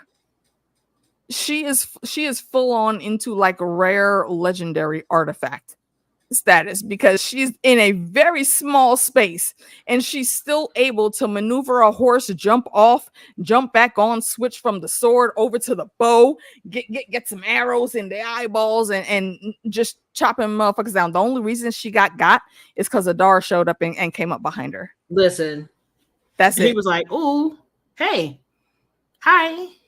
Say, hey, wait, sis. Bro, oh my gosh, I was just thinking about you the other day, girl. I've been looking for you. Hey, hands. Mm-hmm. Mm-hmm. And if you don't understand why he was able to speak Elvish to her, is the very first orcs. That's how they were made. It was elves that were kidnapped. I could never say it right. Are you talking about like the Saruman's the fighting Uruk-hai? UK, because he said that, oh, you're an orc, and he was like Uruk. Yeah. Just like us in the real world, yeah, they have their actual pronunciations of what they are. Mm-hmm. Everyone else just follows what's easier for them to say. Yeah. So all of that is the elves. That is the elves for this situation. And actually, no, one final thing. And again, see, when some of y'all know that I write fanfic, right? Okay, and I love a good crossover. I will always, if I can, connect all of my different fandoms into one fun random thing to read. And anytime I see this, I call him Young Lord Stark. I just explained why that's relevant for Elrond. After this moment, I wanted him to be more like the agent in the Matrix. I wanted him to come out more, okay, the shit is real.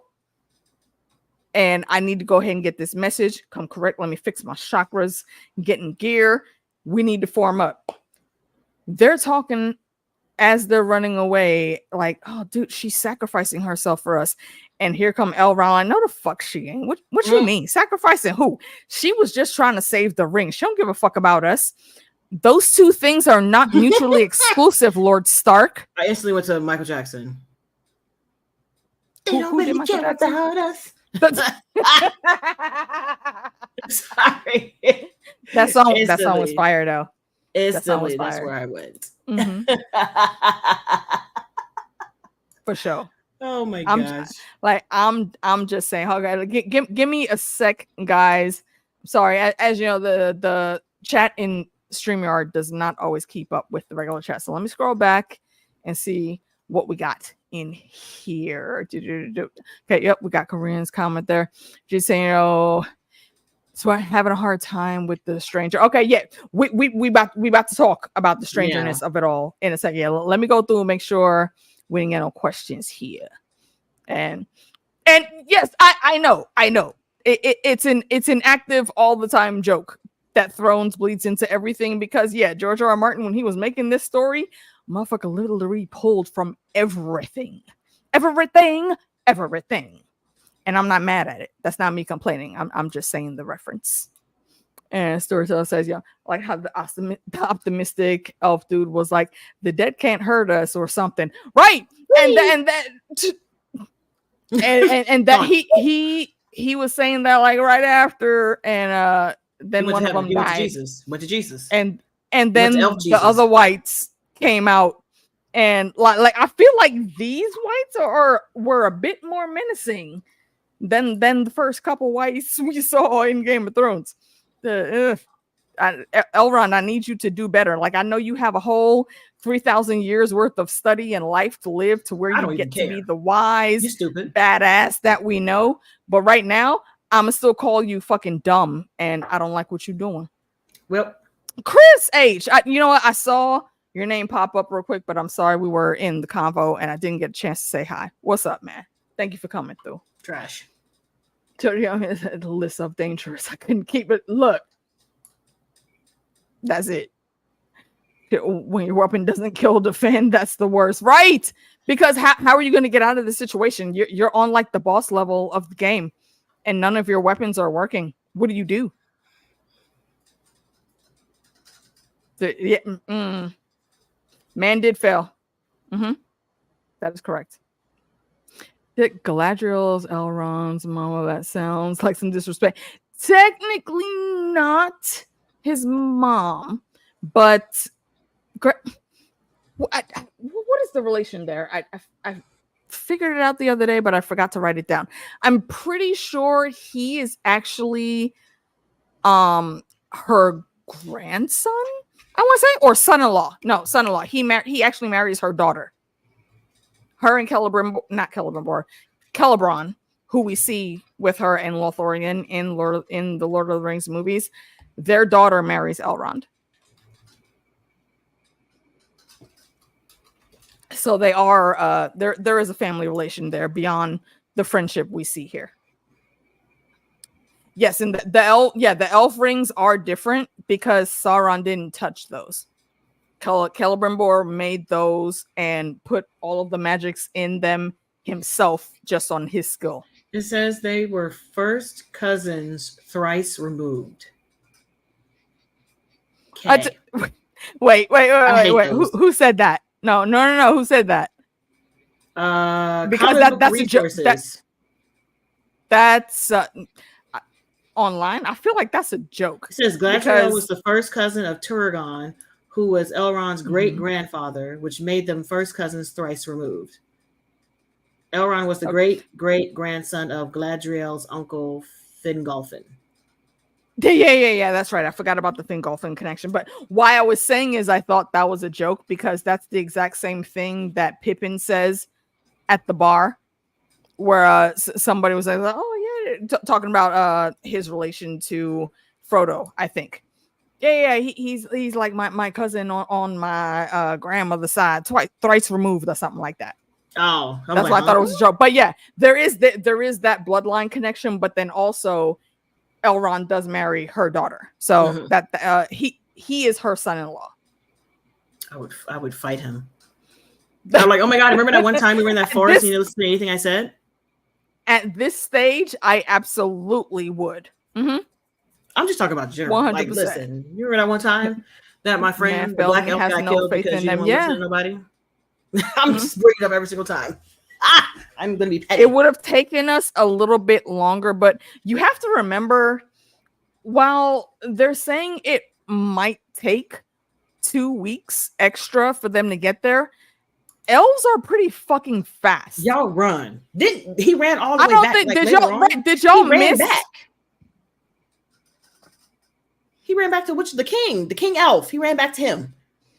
And like the amount of running and catching up in different places that Legolas and Tauriel did in the Hobbit movies, I feel like that alone should let you know that speed is not something that is unknown to them. They can book it when they need to. That's all I'm saying. They go fast, Ricky Bobby, when they need to. Yep, elf rings are different. Blah, blah. Lady of Light manifesting that. Look, come on with that. Elrond look real fucking dumb now. He can't. He's not gonna live it down. Yep. That's funny. Storyteller is funny. He's funny. He said, "Elves know they come for." I mean, look, he's not wrong though. I'm not even talking about that. I'm talking about the latest one. You're a little behind. You're gonna see it soon. You're gonna see it. Look, okay. Well, why didn't you specify? God damn it! Because I keep getting disconnected from chat. Luke, I am your mother's roommate's cousin. You know what? That's gonna be the appendices to that's gonna be the appendices to this stream. This is driving me insane. I'm gonna put that in. Is it disconnecting you from StreamYard? From chat, from like the YouTube chat. I don't look at the StreamYard chat because it's slow. Do not like it. Just random techie sidebar. I don't know if y'all have noticed how they do chats with live streams now. It is the most ridiculous thing ever. Like, it used to be everything popped up, like the chat would open up as soon as you clicked on the vid and everything is running. Now, for whatever reason, it takes like a good minute sometimes to have the chat pop up as you're watching along with the live stream. It's absolutely ridiculous. I don't know. Maybe it might be a glitch on just my part. Maybe they just don't like me. Are you talking about through StreamYard? No, on YouTube. Or through YouTube.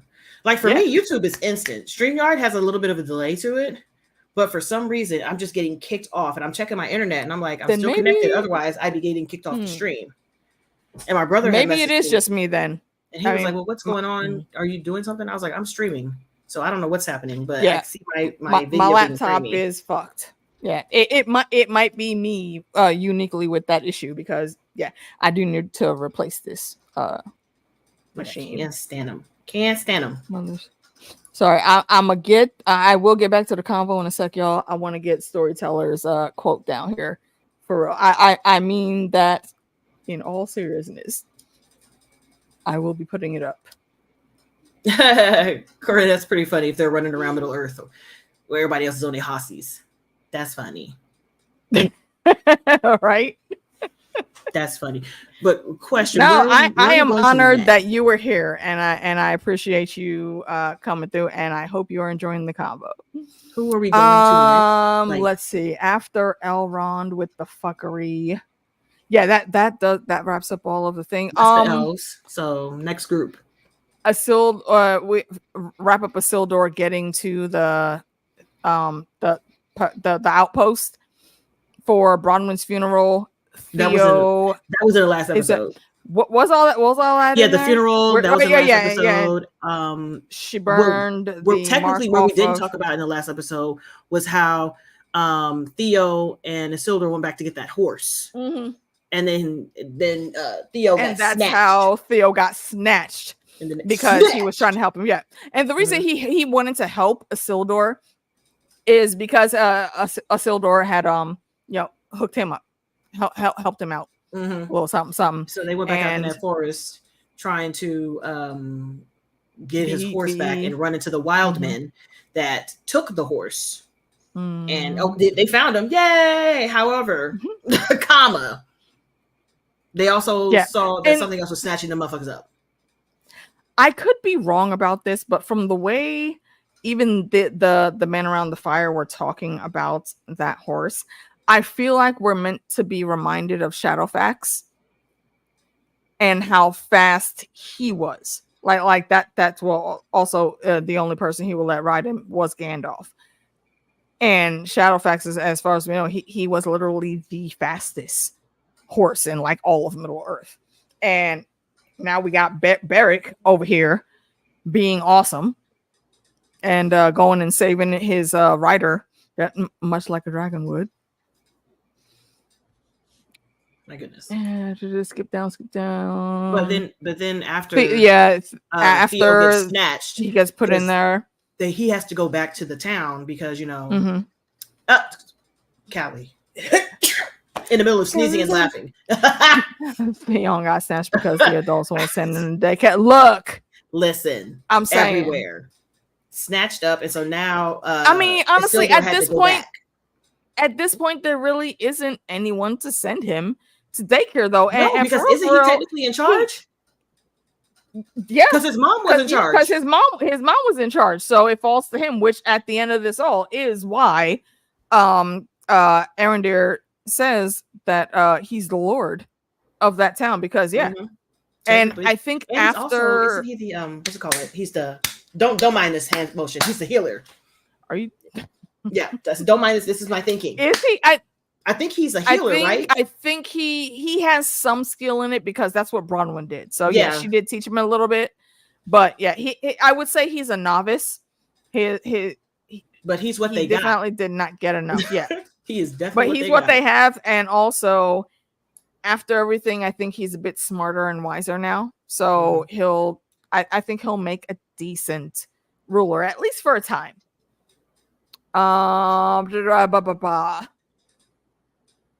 But let me there's something else I'm forgetting. They had a snake attack. God damn it disconnected me from chat again. They had a snake attack. So after Isildur went back and told Sexy Daddy Elf what happened, he was big fiery pissed. And he was eavesdropping on a conversation that him and that girl, what's that girl called? We're having Estrid, yeah. And he was listening to her describe what was going on out there, and then he saw like a glimpse of her neck, and then he went and yoked her ass up and was like, "She's." Mind you, he's been sus long before this. Absolutely. He said we would have checked her. He was just playing his cool, but and keeping his eyes peeled. Right. Just to let you know. Said, yeah, because when he called her, she tried to like throw a vase at him and run, and he was like, bitch, no. Let me sideswipe that and let you know who the fuck I am, because you thought you could run that slick shit on me. My name ain't fucking Isildur, okay? You want to explain this shit on the back of your fucking neck right now. I saw that shit before he covered up, and Isildur sitting there looking so dumbfounded, like, what do you mean? He was just like, listen, she's one of them people, and you know what she finna do? She's finna take me right to him, right to Theo. Let's go. Yeet. Let's go. And we're off. Like, he is tired. Oh my God, I know this man is tired. He's like, I just lost my baby boo, and now her son is out here mad at me and running around, and his ass got snatched, and now I got to go get him. Like, bitch, and the only reason he got snatched was because he was trying to help you with your fucking horse. Meanwhile, you over here sitting making the fucking heart eyes with the bitch who was with the people that did this shit in the first motherfucking place, so and you didn't realize it.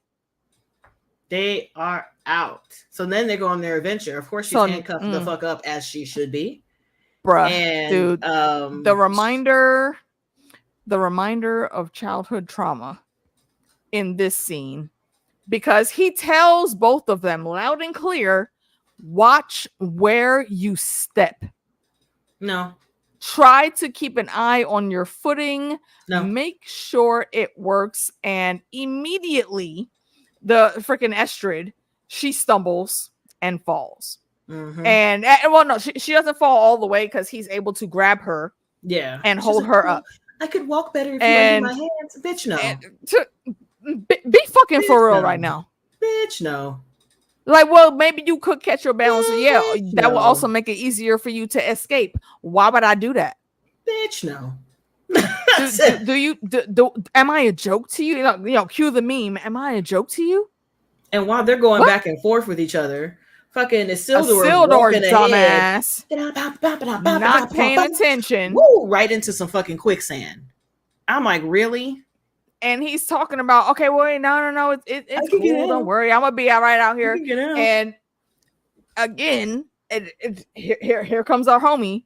Here comes Aaron. They're coming in. Okay, look. Stop moving. No, I got it. Stop. Does he listen? No. Hey, yo, for real. Look, grab my hand. No, I got it. Stop fucking moving. He's like, no, I mean, look, just look. And then it really sticks to me. He's like, okay, wait, hold on, pull I'm kind of harder, please. Hey, I'm singing. That is the grossest sound. Help! That sound is disgusting. What when I said this was trauma, my mind immediately fucking flashed back to the Artax of it all in the Never-Ending Story, and I was like, no, you cannot allow yourself to be taken by the sadness. You'll die. I went directly to TD Jakes. Have you ever been swallowed? Because they were swallowed. They swallowed right the fuck up. Because he was like 1 and a 2 and like, and right.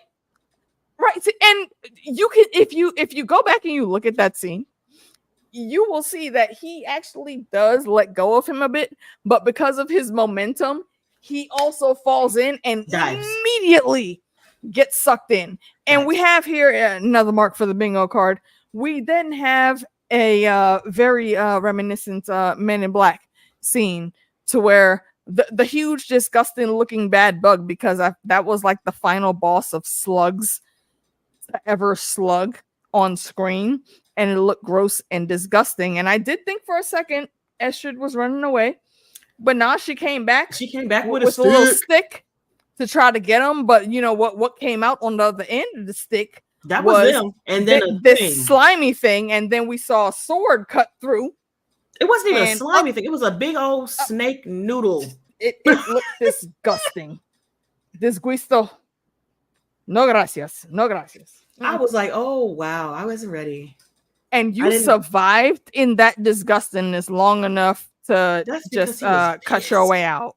Sexy Elf was pissed. And he said that. He said, look, it's a lot of fucking things around here, a lot of nasty things like this motherfucker right here. And he's got a big chunk of like cowboy steak of it all on the end of his sword. It's like, we'll call this one dinner. I don't want and it. And Isildur starts laughing. I mean, because he used to shit like that. I mean, he lives on the water, so he used to seafood. They're all dirty. How did they get so clean?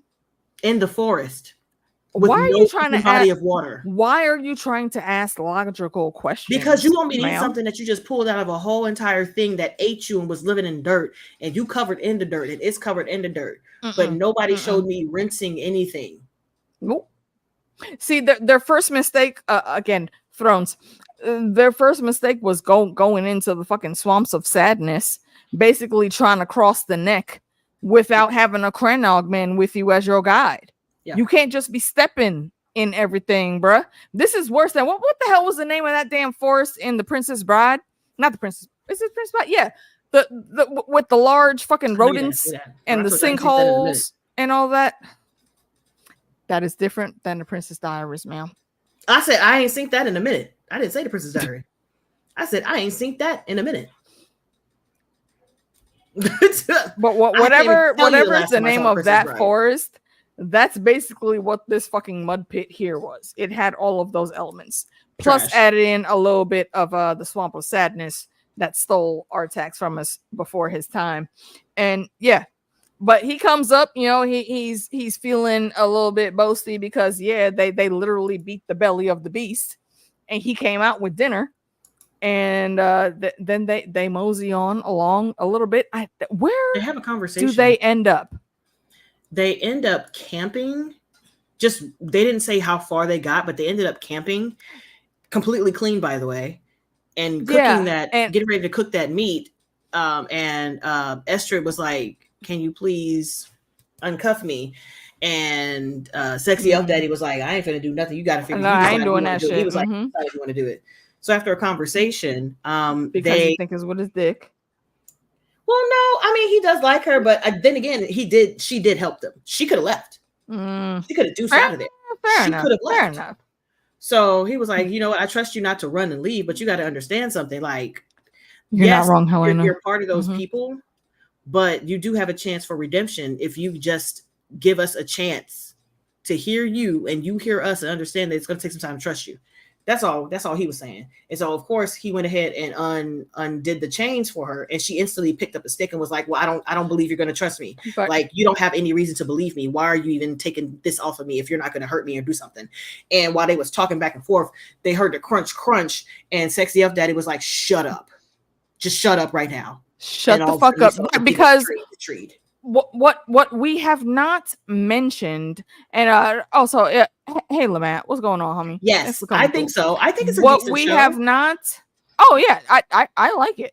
Yeah, Lamat asked a question. You see it at the bottom? Let me see. Yeah, I haven't watched the show yet, so I have no clue what y'all are saying. I think you should. I like it. I know there are a lot of folks that are like super, into the original story from the books of it, and I get it, because yes, it's masterfully written, and they don't like how some of the things are going in the show, but we've been enjoying it. I'm enjoying the show. I really am. I really like all of it. There's some parts that I just want to slap the shit out of, but I still enjoy watching the entire show. Indeed. I like the characters. Indeed. I like the story. I like it. Right. But so then we get the trees. The trees. Yes. And see, right. And I was so very excited once I realized it right as Arendir did, because what we have not touched on and said is, all of these sites to where he was investigating and he kept seeing these white leaves, tiny petals, just litter all over the place. And at the last stop they made after they came out of the Swamp of Sadness, he was looking like, I don't think Theo was taken by a human at all. And he continues on the trail. Humans and orcs were not involved in this at all. What we end up seeing happen is, and I don't know how anybody else will feel about it, but for me, this was a highlight of the episode, and I think I'm going to say a highlight of the season also, because as far as we know from when we started this story in Lord of the Rings and The Hobbit, the Entwives have not been around. They have been lost for ages. And when I say ages, I mean that is like beyond centuries, beyond decades, centuries, millenniums. They have been gone for a while. Lord of the Rings is in what age? Like that story starts in what age? I want to say that's the 4th age. And how many years are in the end? I don't remember. Okay, let me Google. Yeah, I was about to say, quick Google. Somebody hit us up with that answer. But like and if I'm remembering correctly, an era is before an age. Girl, what? What? 3rd age is a bit over 3,000 years long. The 2nd age was 3,500 years long. Okay. It says the 1st age is about 500 years plus, with a whole length of time that isn't measured in years as we know them. Oh. So that's a giant chunk of time. All right, then that answers my question. Yes, yeah.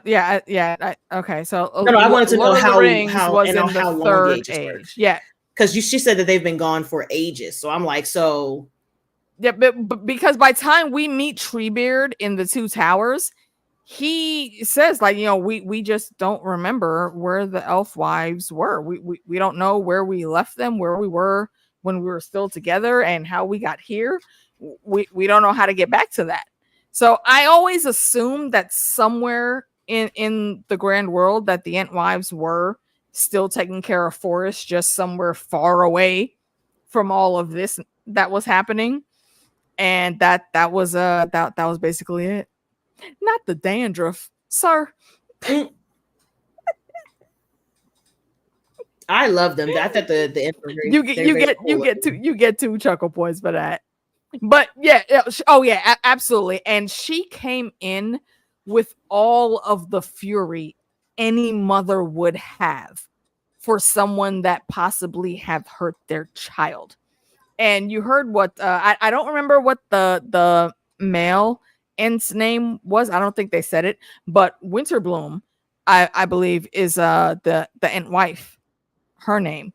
And he was saying while Arondir is trying to bring everybody to calm down and hey, let's please commune and talk. I'm sorry, I know what you're talking about. I'm not out here trying to just completely kill the trees. No, this blade is for killing orcs and all of the motherfuckers that would come in here and disrespect your forest. And I know humans and elves have done that to a degree too. I am sorry. I truly am. And if you could find a way to forgive me once I'm done with all this other extracurricular shit to save the world. I don't know if you knew, but it's about to blow up. We're trying to fix that. Once that's done, I will come back here. My friends will come back here and we will make sure your forest is always taken care of. Okay. Listen, I just love that little story you told. I have another question. So in Lord of the Rings, so in like the Lord of the Rings big fight, when we see the trees, my Jackie Boo, I see. Yes.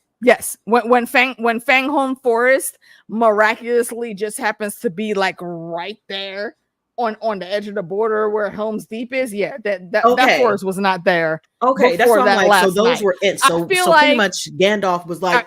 Right. When Gandalf said, look on the 5th day, look towards the east and you'll see me riding in with the sunrise. That's when he came up with Aramare. And also the secondary plan to make sure they cap this shit is, Ents, Fanghorn, rise up. We handle Saruman. We got one more to go. Let's come through over here and get these motherfuckers together. And then we could plan and just done this shit at the end. In Return of the King. I gotta watch Lord of the Rings again because when these trees showed up, was everybody like, "Oh my god, trees"? Okay, because I was like, "Oh my god, trees," and I thought it was just like the trees. They didn't we've seen them shoot their roots all through foundations if they need to, like they did that at Isengard. They didn't need to do that here, and that's why I said I think it was a coordinated attack. When Gandalf said, I'm coming in, and he came through with the fresh cavalry, the well-fed, well-rested Rohirrim with Éomer, in tow, the captain of the guard, coming through like 1,000 or so strong. I don't have time and fucking it up for a real one. And the few that were able to run off, and I'm saying a few, but it was probably like a couple hundred of them that said, okay, you know what, fuck this, I'm out. Just like that troll, as soon as the Black Gate fell in Return of the King, and he was like, you know what, that means it's over, I'm going home. I'm going home. So yeah, so that's what that was. I think he absolutely brought all of those ends with him with the Rohirrim. Okay, I could be wrong, but that's how I just remember trees sweeping up, and people was like, trees. Yeah, and nobody knew. See, and this is one of the really cool things I think about fantasy. When you set some of these worlds up, things can go into legend. And it would just be some random story. And here, like in real time, we get to see how people are reacting to these things, because Ents are not new to that world. Like they were saying, yo, we have cared for this forest since the only sound that was heard was the light coming off the moss on the rocks. And that is if you sit and really look at that, that is a powerful fucking thing. So yeah, I love that they had that in there. We finally got to see an Ent wife, and we see what the connection was with the Ent husbands as they were. And I love the fact that when Arendir started trying to say, wait, y'all saw an army come through here? How many days ago was that? Like, what did they do? Where were they headed? And he straight comes in, because Winterbloom, she lets off like a very audibly heartbreaking sound. Yeah. And he immediately steps up like, do you know how many children we just lost in our forest? Don't ask her to speak about that again. Okay, look, if you got questions, talk to me. Don't bring my baby boo into this. All right, she's already grieving. She literally comes up and is ready to kill all of them. Like, she knocks she's ready. What's the girl name? Estrid. Estrid. She had one that day. Arendir told her, yo, Estrid, hey, drop the fucking axe right now. And Estrid, because this is just how it is. She wasn't paying attention. I don't give a fuck. Put it down. No, she didn't turn around and absolutely not. And here come Winterbloom. Whack. And the next thing we know, we don't see Astrid until the end of that scene when she wake back up. Yeah, I mean, listen. Fuck around and find out. A tree hit you. What are you supposed to do? You just never lay down and go to sleep. Busy. What's good, homie? What's good? Nap it out. Nap it. What is up to everyone that just came through? No, I think there's one little bit more with the forest. They go, they take sexy elf daddy to where they're holding everybody, and they let everybody go. Yes. And then while they let everybody go. Yes, the specific conversation that they had, and you can tell, because elves are always like naturally very in tune with nature, and you can tell when Arendir was talking that he absolutely felt all of the pain it was that she was feeling. Said, look, I know we have done y'all dirty. And he doesn't even take the time to say, look, it wasn't me, it was them. No, I know that we all collectively have not acted correctly towards nature. Exactly. We understand. Please give us a chance for forgiveness. There's some fuck shit going on. I don't know if y'all heard, but as soon as that shit is done, I promise I will come back here and make sure that your forest is well tended, even in your absence. And Winterbloom, like almost immediately, and this is where I love some of the older creatures in this story, because she's still upset, but she does say basically, it takes an age sometimes for forgiveness to properly come through. And it'll rain. There might even maybe be a mini flood, but it washes away all of the misdeeds. And then the new growth from the soil comes up, and we start all over again. And she gives him that forgiveness. She sees the wisdom in operating like that. And it's not something that's always put into our fantasy stories anymore. So that stood out to me a lot. But then, you know, Isildur has his little feelings hurt when after getting Isildur. Theo and being like, yay, he goes to that's what you get. Estrid and is like, yay. And her husband was like, babe. And she's like, babe? It's like, but I thought you was dead, bitch. I thought you was dead. Oh my God. But that's just on the surface. If you look real close, you could very clearly see in between the lines. She was not counting on ever seeing this man again. She was like, I found somebody else. He's Numenorian. She recognized right away. He said he was going to take me to see his village with the water that was crispy. Bruh. He was like, she was like, oh my God, you just fixed that fountain for them. That's so cool. Like, is this how they do stuff in your area where you're from? And Isildur, because Nepo baby, his Nepo baby to me was showing right there. It's like, he laughs and chuckles like, no, like in Numenor, like all of our houses have running water. What you mean? Yeah, the crispy water and in Numenor, where it's real delicious and crispy and clean, and it comes right out of your faucet instead of having to go to the bucket boat. Like, you know what I would say the crispy water is in our day and age? I mean, and some folks might disagree. I know there's competition out there for it, but I would say Fiji water. Listen, that is my fave. Later, I was rolling. He just was like, oh, fuck.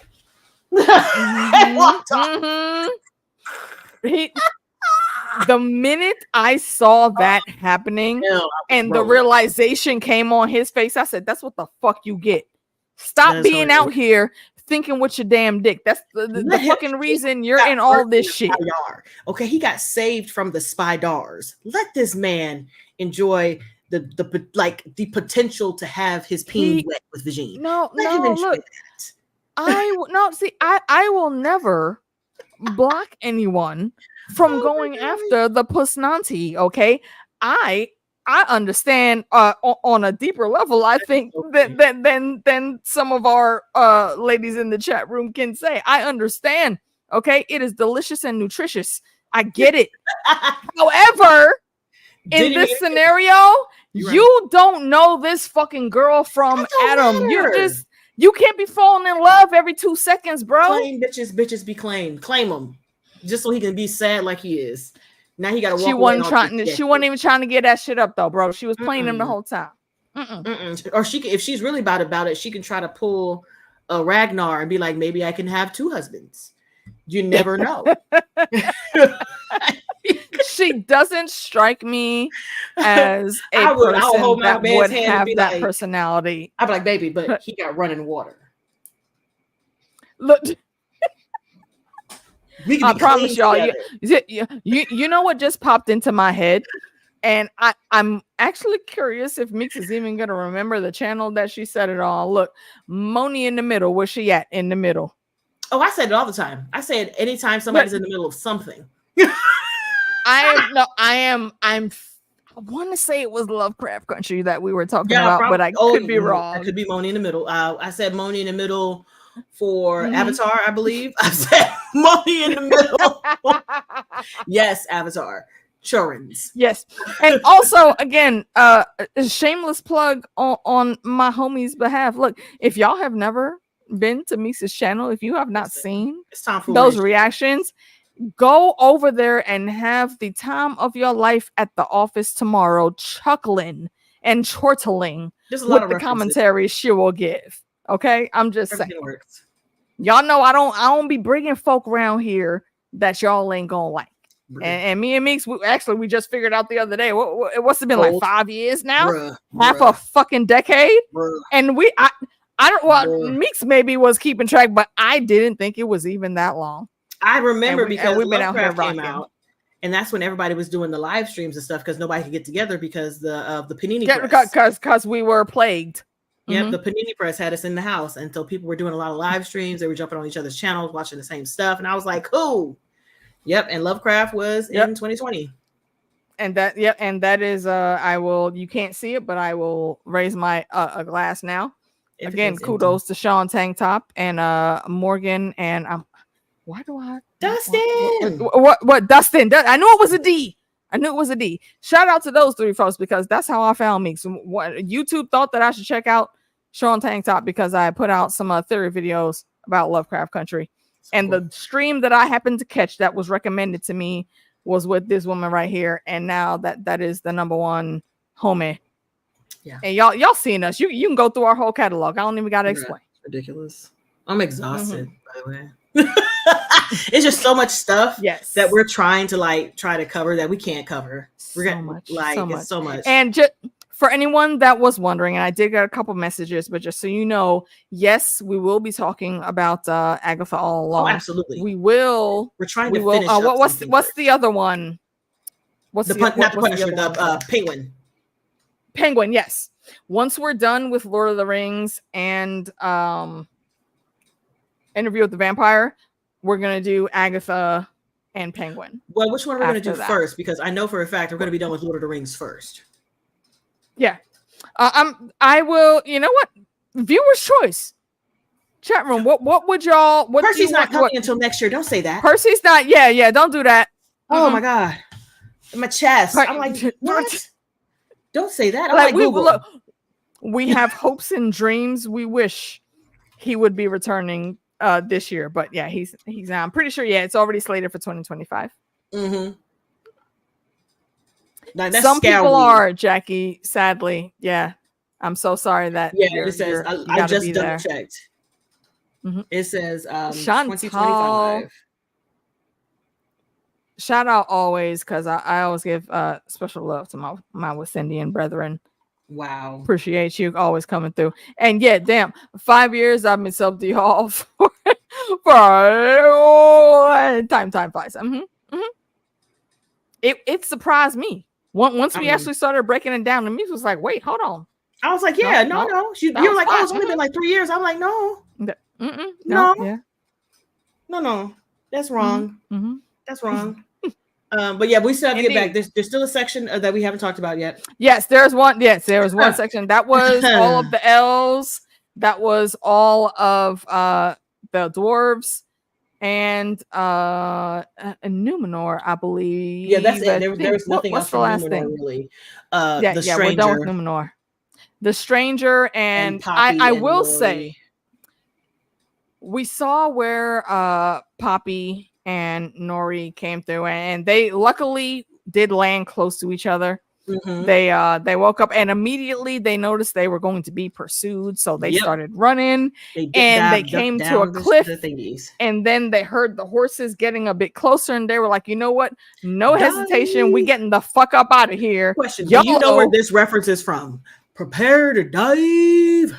Do you know where this reference is from? I have heard it before, but I do not remember exactly Down where Periscope. A funny ass movie. Because I always say that anytime somebody's jumping down or diving, you better prepare to dive. Yeah. Mm-hmm. But yes, continue. Yes. At some point in time, I'm gonna go through like all of the cheesy old movies that me and Meeks love. So we can make y'all giggle with us. It's so good. So yes, and they do escape their pursuers for the time being, and what we see is then they have this little bit of conversation, and I already like Poppy, but I think I'm starting to be even more interested in the lore of her and her family right now. I'm Poppy is doing it for me. There's something a little bit extra, I think, there, especially once they're out here and they're talking to each other and they're trying to figure out where they were, and I think Nori said, where do you think we're supposed to go from here? Where is our guy? And Poppy looks at him like, what the fuck you mean? Where is our guy? Bitch, where the fuck are we? Come on, step one. Where are we at? And the next thing we know, just a random dude shows up like, yo, where the fuck did y'all come from? Yeah, nobody was like, dog, how you get here? And they looked over. He looked over like, well, who the fuck are you? And he was like, well, they call me. They call me nobody. That's my name.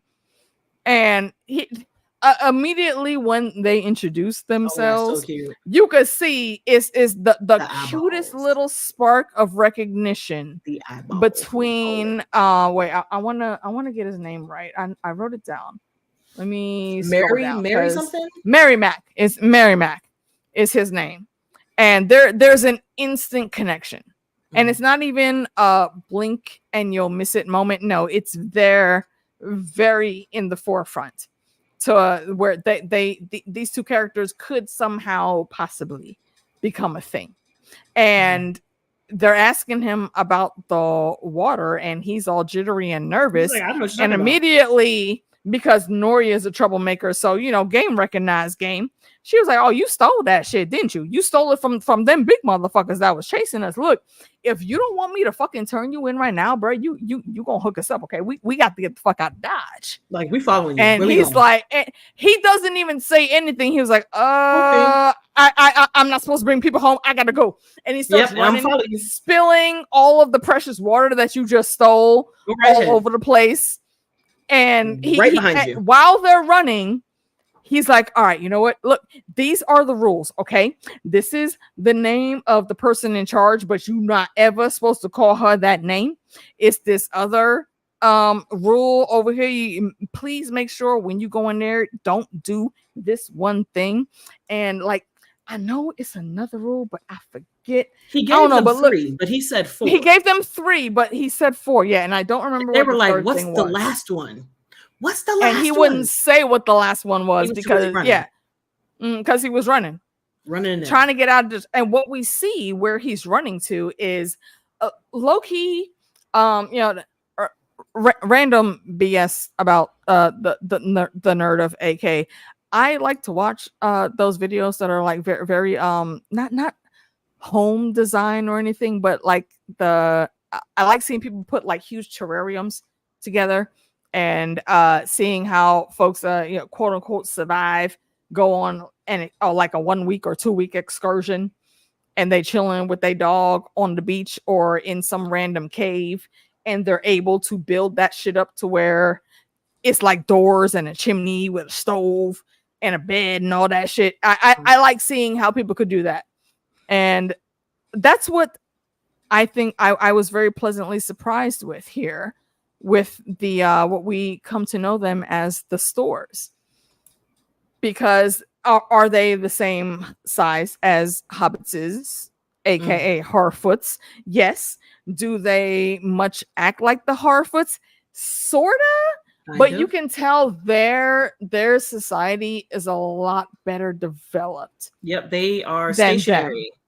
They are very stationary. They live in this like little like if you blink, you missed it, because you have to like fine tune your eyes to look for shit. There's this little tiny gulch that they're able to wind down in, and once you get down there at the top, you're only seeing like a little bit of opening in between 2 huge rock faces, then some grassland, then more rocks.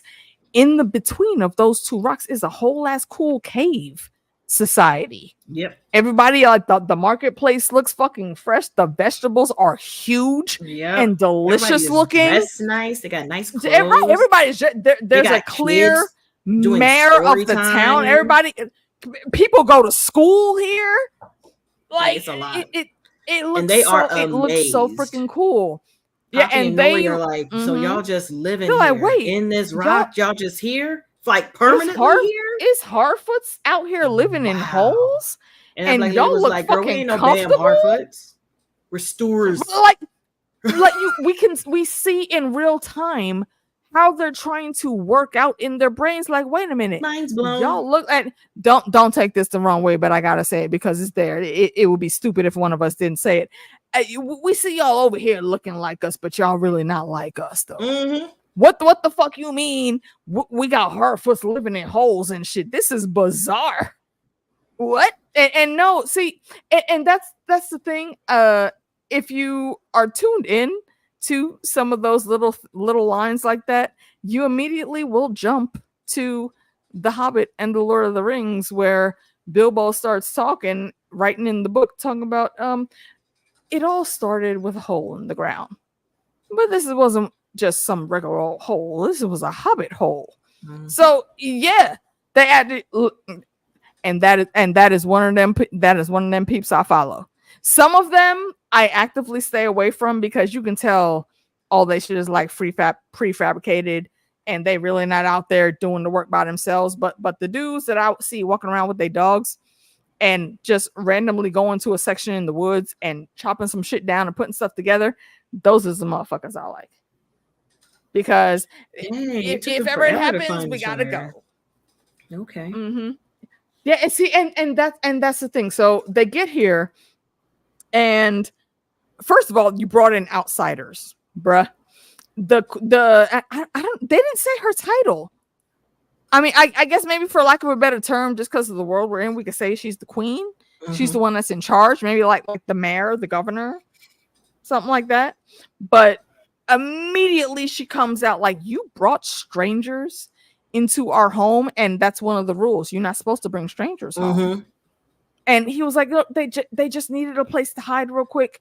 I promise they'll be gone in just a little bit. And she was immediately, because she is with the shits and she is in the know like that. Like, what the fuck you mean they gotta hide? Do you mean you got them big motherfuckers coming over here looking for them, and now they gonna come here and fuck with our shit? What's going on? And you better make it good. 5, 4, 3, 2, convince me.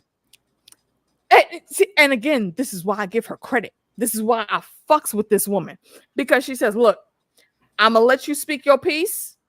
Give me a good reason I should let you stay and actually protect you. And you know Nori got to go through 10 different books of knowledge of the encyclopedia. And she stops her after like the third thing Nori throws out there. Like, I said one good reason. And then after that, she says wizard, and there's like, which there's only one wizard. Before that, a little bit before that though, the boy chimes in and tries to say something. And the leader kicks back at him real quick, and Poppy immediately comes out like, be more polite to him. And she turns her head, and again, this might be something I get flack on. I'm just telling you my experience, okay? Look, you can tell. They see this is why I love that they had a black woman in this role, because the minute she caught that back to, are you giving me motherfucking back? See, I slipped back into my West Indian in that moment in my brain. Man, I take no fucking back, chat. You thought to fix your mouth and say something back to this woman about being nice to this dude. You don't even know this motherfucker, first of all. As you should. Second of all, you're in my fucking house. Stand by your that ain't her man yet, yes, though. It is. Stand by her. They connected, they looked at each other, they blinked. Stand by your I don't care. Those is one of the rules, man. Nah, you better get your man. You can't just be popping off to the fucking president like that. Yes, you can for her man. Anything. So yeah, where did that get her? Where did that get her though? True. That's how she got her man. Tied up around a rock. Yep, that's where it got her. Damn Skippy for her man. So cut that out.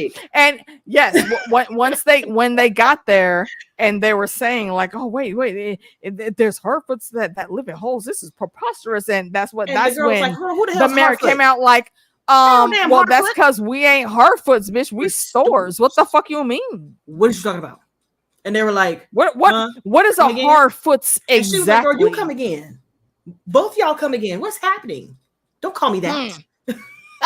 And they were like, okay, so listen, we've been here since been here. And what is your name?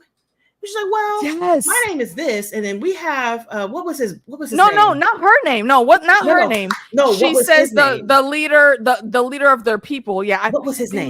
Damn it. I thought I wrote it down. It was Barrow. The last name was Barrow. There you go. And it's the like, Barrow that caught her attention. She's like, wait, hold on. One time. His your leader's name was Barrow. I think it was something with an M. Was his first name? But either way, that name was either the same name or the last name was the same. Yeah, the first name I think was just a little bit different, but still sounded the same, to where she put together in her head. It was family. Wait a minute, there is this connection. And I can't find this name. I'm gonna fight you. You hear me? I'm gonna fight you. So she was like, you know what? Let me untie you. Look, you two motherfuckers stay right here. But you girl, I see you in charge. We talking shit. come out here and look at this. Let me rap at you real quick. And she says, so look, a long time ago, it was a lot more of us, and we was in here chilling. And one of our folks said that he kept having these dreams about our people being around very soft, green, grassy areas for us to tend and put our homes in, and be able to have our lovely vegetation. Because again, if you look at these fucking vegetables when they got there, them shits look like they could cure all world hunger. They were so delicious and large looking. And he said, it would be like a not mountains, but like so many different rivers of cool, crisp waterfalls, and just a great land that we could live on and prosper, and that was supposed to be made just for us.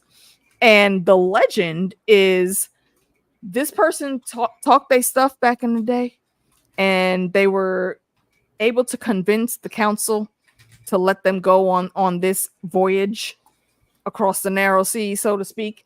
And he took some folks with him. Static Burrows. Static Burrows, yes. God damn it. I was just you couldn't just search the cast list? No, because I couldn't remember, because I was like, well, it's here. And I was like, wait, what's his name? And then I was like, how many episodes was he in? Because they do it by episode order. And I was like, well, shit, what episodes was he in? Fuck, I don't know. Yeah, so what she does is she takes Nori over to this cave drawing, and it's basically like their origin stories. Like, look, the council at that time thought that he could do it because he was a very well respected person in their community, and he took some people, gathered all the supplies they could carry, and went forth. Just like we were saying, the dudes in the Wheel of Time that are just wandering and asking people if they know the song. That's what this dude was doing. And the queen, the mayor, she never refers to herself as queen. The person in charge says what was supposed to happen is he would find this land and then send somebody else to come and get us. The Suzat, yes. Come and get us and take us all over there. Did you find does your land look like that? Or did you guys come here to pick us up? Because like we're ready. Yes, we could be out of here by tomorrow. See what happened I could sound the alarm. We have not. Right, and poor Nori, and you can hear not you don't even have to look at the mayor's face, but you can hear it in Poppy's voice. And I think they did very well with not completely zooming in on Nori's face during that, because you can hear so much the sadness in her voice. Like, I don't think he ever actually found it, because we're still wandering. That's what I had to Google. We don't have a home. I was like, and she's crying as she says this, knowing this new history about her peoples and that she had never heard before. It's been so long that even all of the Harfoots and we've seen some of the older books that they've had from across the ages. This story is so old that it's gone into myth. It's no longer a legend. It's in myth, and it's just disappeared. None of them know where they actually come from. And it's so cool, with these people. And that's such a great injection for the lore. Again, y'all saw how giddy I got when we got that heavy, deep, witchy lore with House of the Dragon. I was geeking out the exact same way here. I thought that was just such a great addition, and it's very sad, but it fits so well, and I appreciate it. So yeah, that's basically where we ended with the Harfoots. Oh, what we did get a small mention of the Dark Wizard, aka Mance Raider, over there. Listen, trying to take over. But this is also the episode where the stranger meets Tom Bombadil. Yes, and that is I know who Tom Bombadil is. Last point. That is the last point I think we have to touch on for the episode. I was on TikTok and I was scrolling. They was like, "Hey, the Silmarillion and Tom Bombadil. You want to hear about Tom Bombadil?" I was like, "Why? Yes, I do." Quit telling about Tom. As a matter of fact. Because I had literally just watched a TikTok of that, and then the next day watched the episode, and I was like, "That's Tom Bombadil." It gave me joy. I felt like 9 times out of 10, when I watch anything on Amazon Prime, I always make sure the X-ray is on. So I could see that because I'm recording the screen. Okay, well, you can, but I always have the subtitles on, and I have the X-ray on, which shows you like the actors, and if you click on any of those, it'll give you a little backstory, the filmography and whatnot. Yeah. Before I even saw who he was, I knew who he was because, again, this is me wanting to punch Thrones in the throat because I'm still mad about Blackfire and Dark Sister. Okay. If you search for there's only a few references in fandom artwork of Tom Bombadil. This man that they cast and the beard and the proper makeup they put on him, he looks exactly like that character has been visualized for like the last 2 decades. And it fits so well. And he's saying all of this crazy shit. He invites Gandalf over. Well, I know he's a stranger, Gandalf, but we're going to call him Gandalf. Okay, we know that's where the story's going. We're going to go by his government name. I think that's been proven already. Gandalf the Wizard. Gandalf the Grey. All right. So he gets up in there. And he's like, do you know like where I am? I lost my friends. Have you seen any tiny people walking around? Like, nah, not really. And then he ends up walking back home with he puts Gandalf in tubs and tosses him some soap. And he doesn't know exactly what to do with that yet because he hasn't gotten his memory back yet. And in the meantime, he's back. Tom is back in the living room, and it sounds like he's having a conversation with him and a woman. Yeah. And then he comes back. Yeah. They were conversing. Then they were singing together. I mean, and the singing actually sounded decent. And he comes back in, and Gandalf is like, is there somebody else here? He was like, what? Wait, what do you mean? He said, well, I just heard a woman's voice. Huh? And Tom's like, a woman? What? Interesting. He's like, well, are you alone here? And Tom just looks at him. I mean, like, you're here, aren't you? Like, and I feel like they nailed this shit because but my note on here was, and I know who created all the wizards and the elves, and something. I can't pronounce the name, but what my note here says is Tom Bombadil coming on here as the equivalent of the One Above All from the Marvel comics. And I'm gonna say the One Above All is Keanu Reeves. If you know that character, then you know why I'm saying that. You see that resemblance. And I think that Tom is even older than that deity in that world. Man said, I was here when the first raindrop fell and even before the first acorn. I am the eldest. I am the eldest, which means there's no one in that world, whether it's in Middle Earth or any of those surrounding planes, whether it's in the Undying Lands, where all of the quote unquote angels and the person, we could liken him into another higher power deity that made them. That just it seems very interesting. And yeah, I enjoyed this whole little segment with Tom, and Gandalf is able to figure out, like, okay, so these thoughts and these random visions and things that I've written down and we're following, they were all meant to bring me here to you. And Tom's like, yeah, probably. Like, well, can you teach me magic? Like, how do I do this? Like, I didn't know what I was supposed to do out there, because Gandalf actually also gets turned into a snack for a couple seconds. Like he's following that page that flew out the door, and it got stuck on one of the branches, and he sees the branch, and he's like, oh wait, this is what my staff is made out of. I'm supposed to have one of these. And he starts trying to break it off, and then the tree is like, hold on, bruh, you trying to take my shit? How about I eat you? Like I was a little bit hungry. You done woke me up. You woke me up from my nap. And I mean, I feel like you need to come correct. I gotta come see you about that now. So that happens, and for a good like 5 minutes or so, Gandalf ain't nowhere to be found. And then Tom figures it out, and he comes back and starts giving him the pep talk, like, "Come on now, you know you ain't supposed to even be awake right now, bruh. Let him go. Let him go." I mean, and this is another callback to that scene with Merry and Pippin when they're with the Ents and they almost get gobbled up. And Treebeard has to come along and say, hey, whoa, let them go. Go back, go to dig deep with the roots, suck in the water, sleep. And he pulls Gandalf out.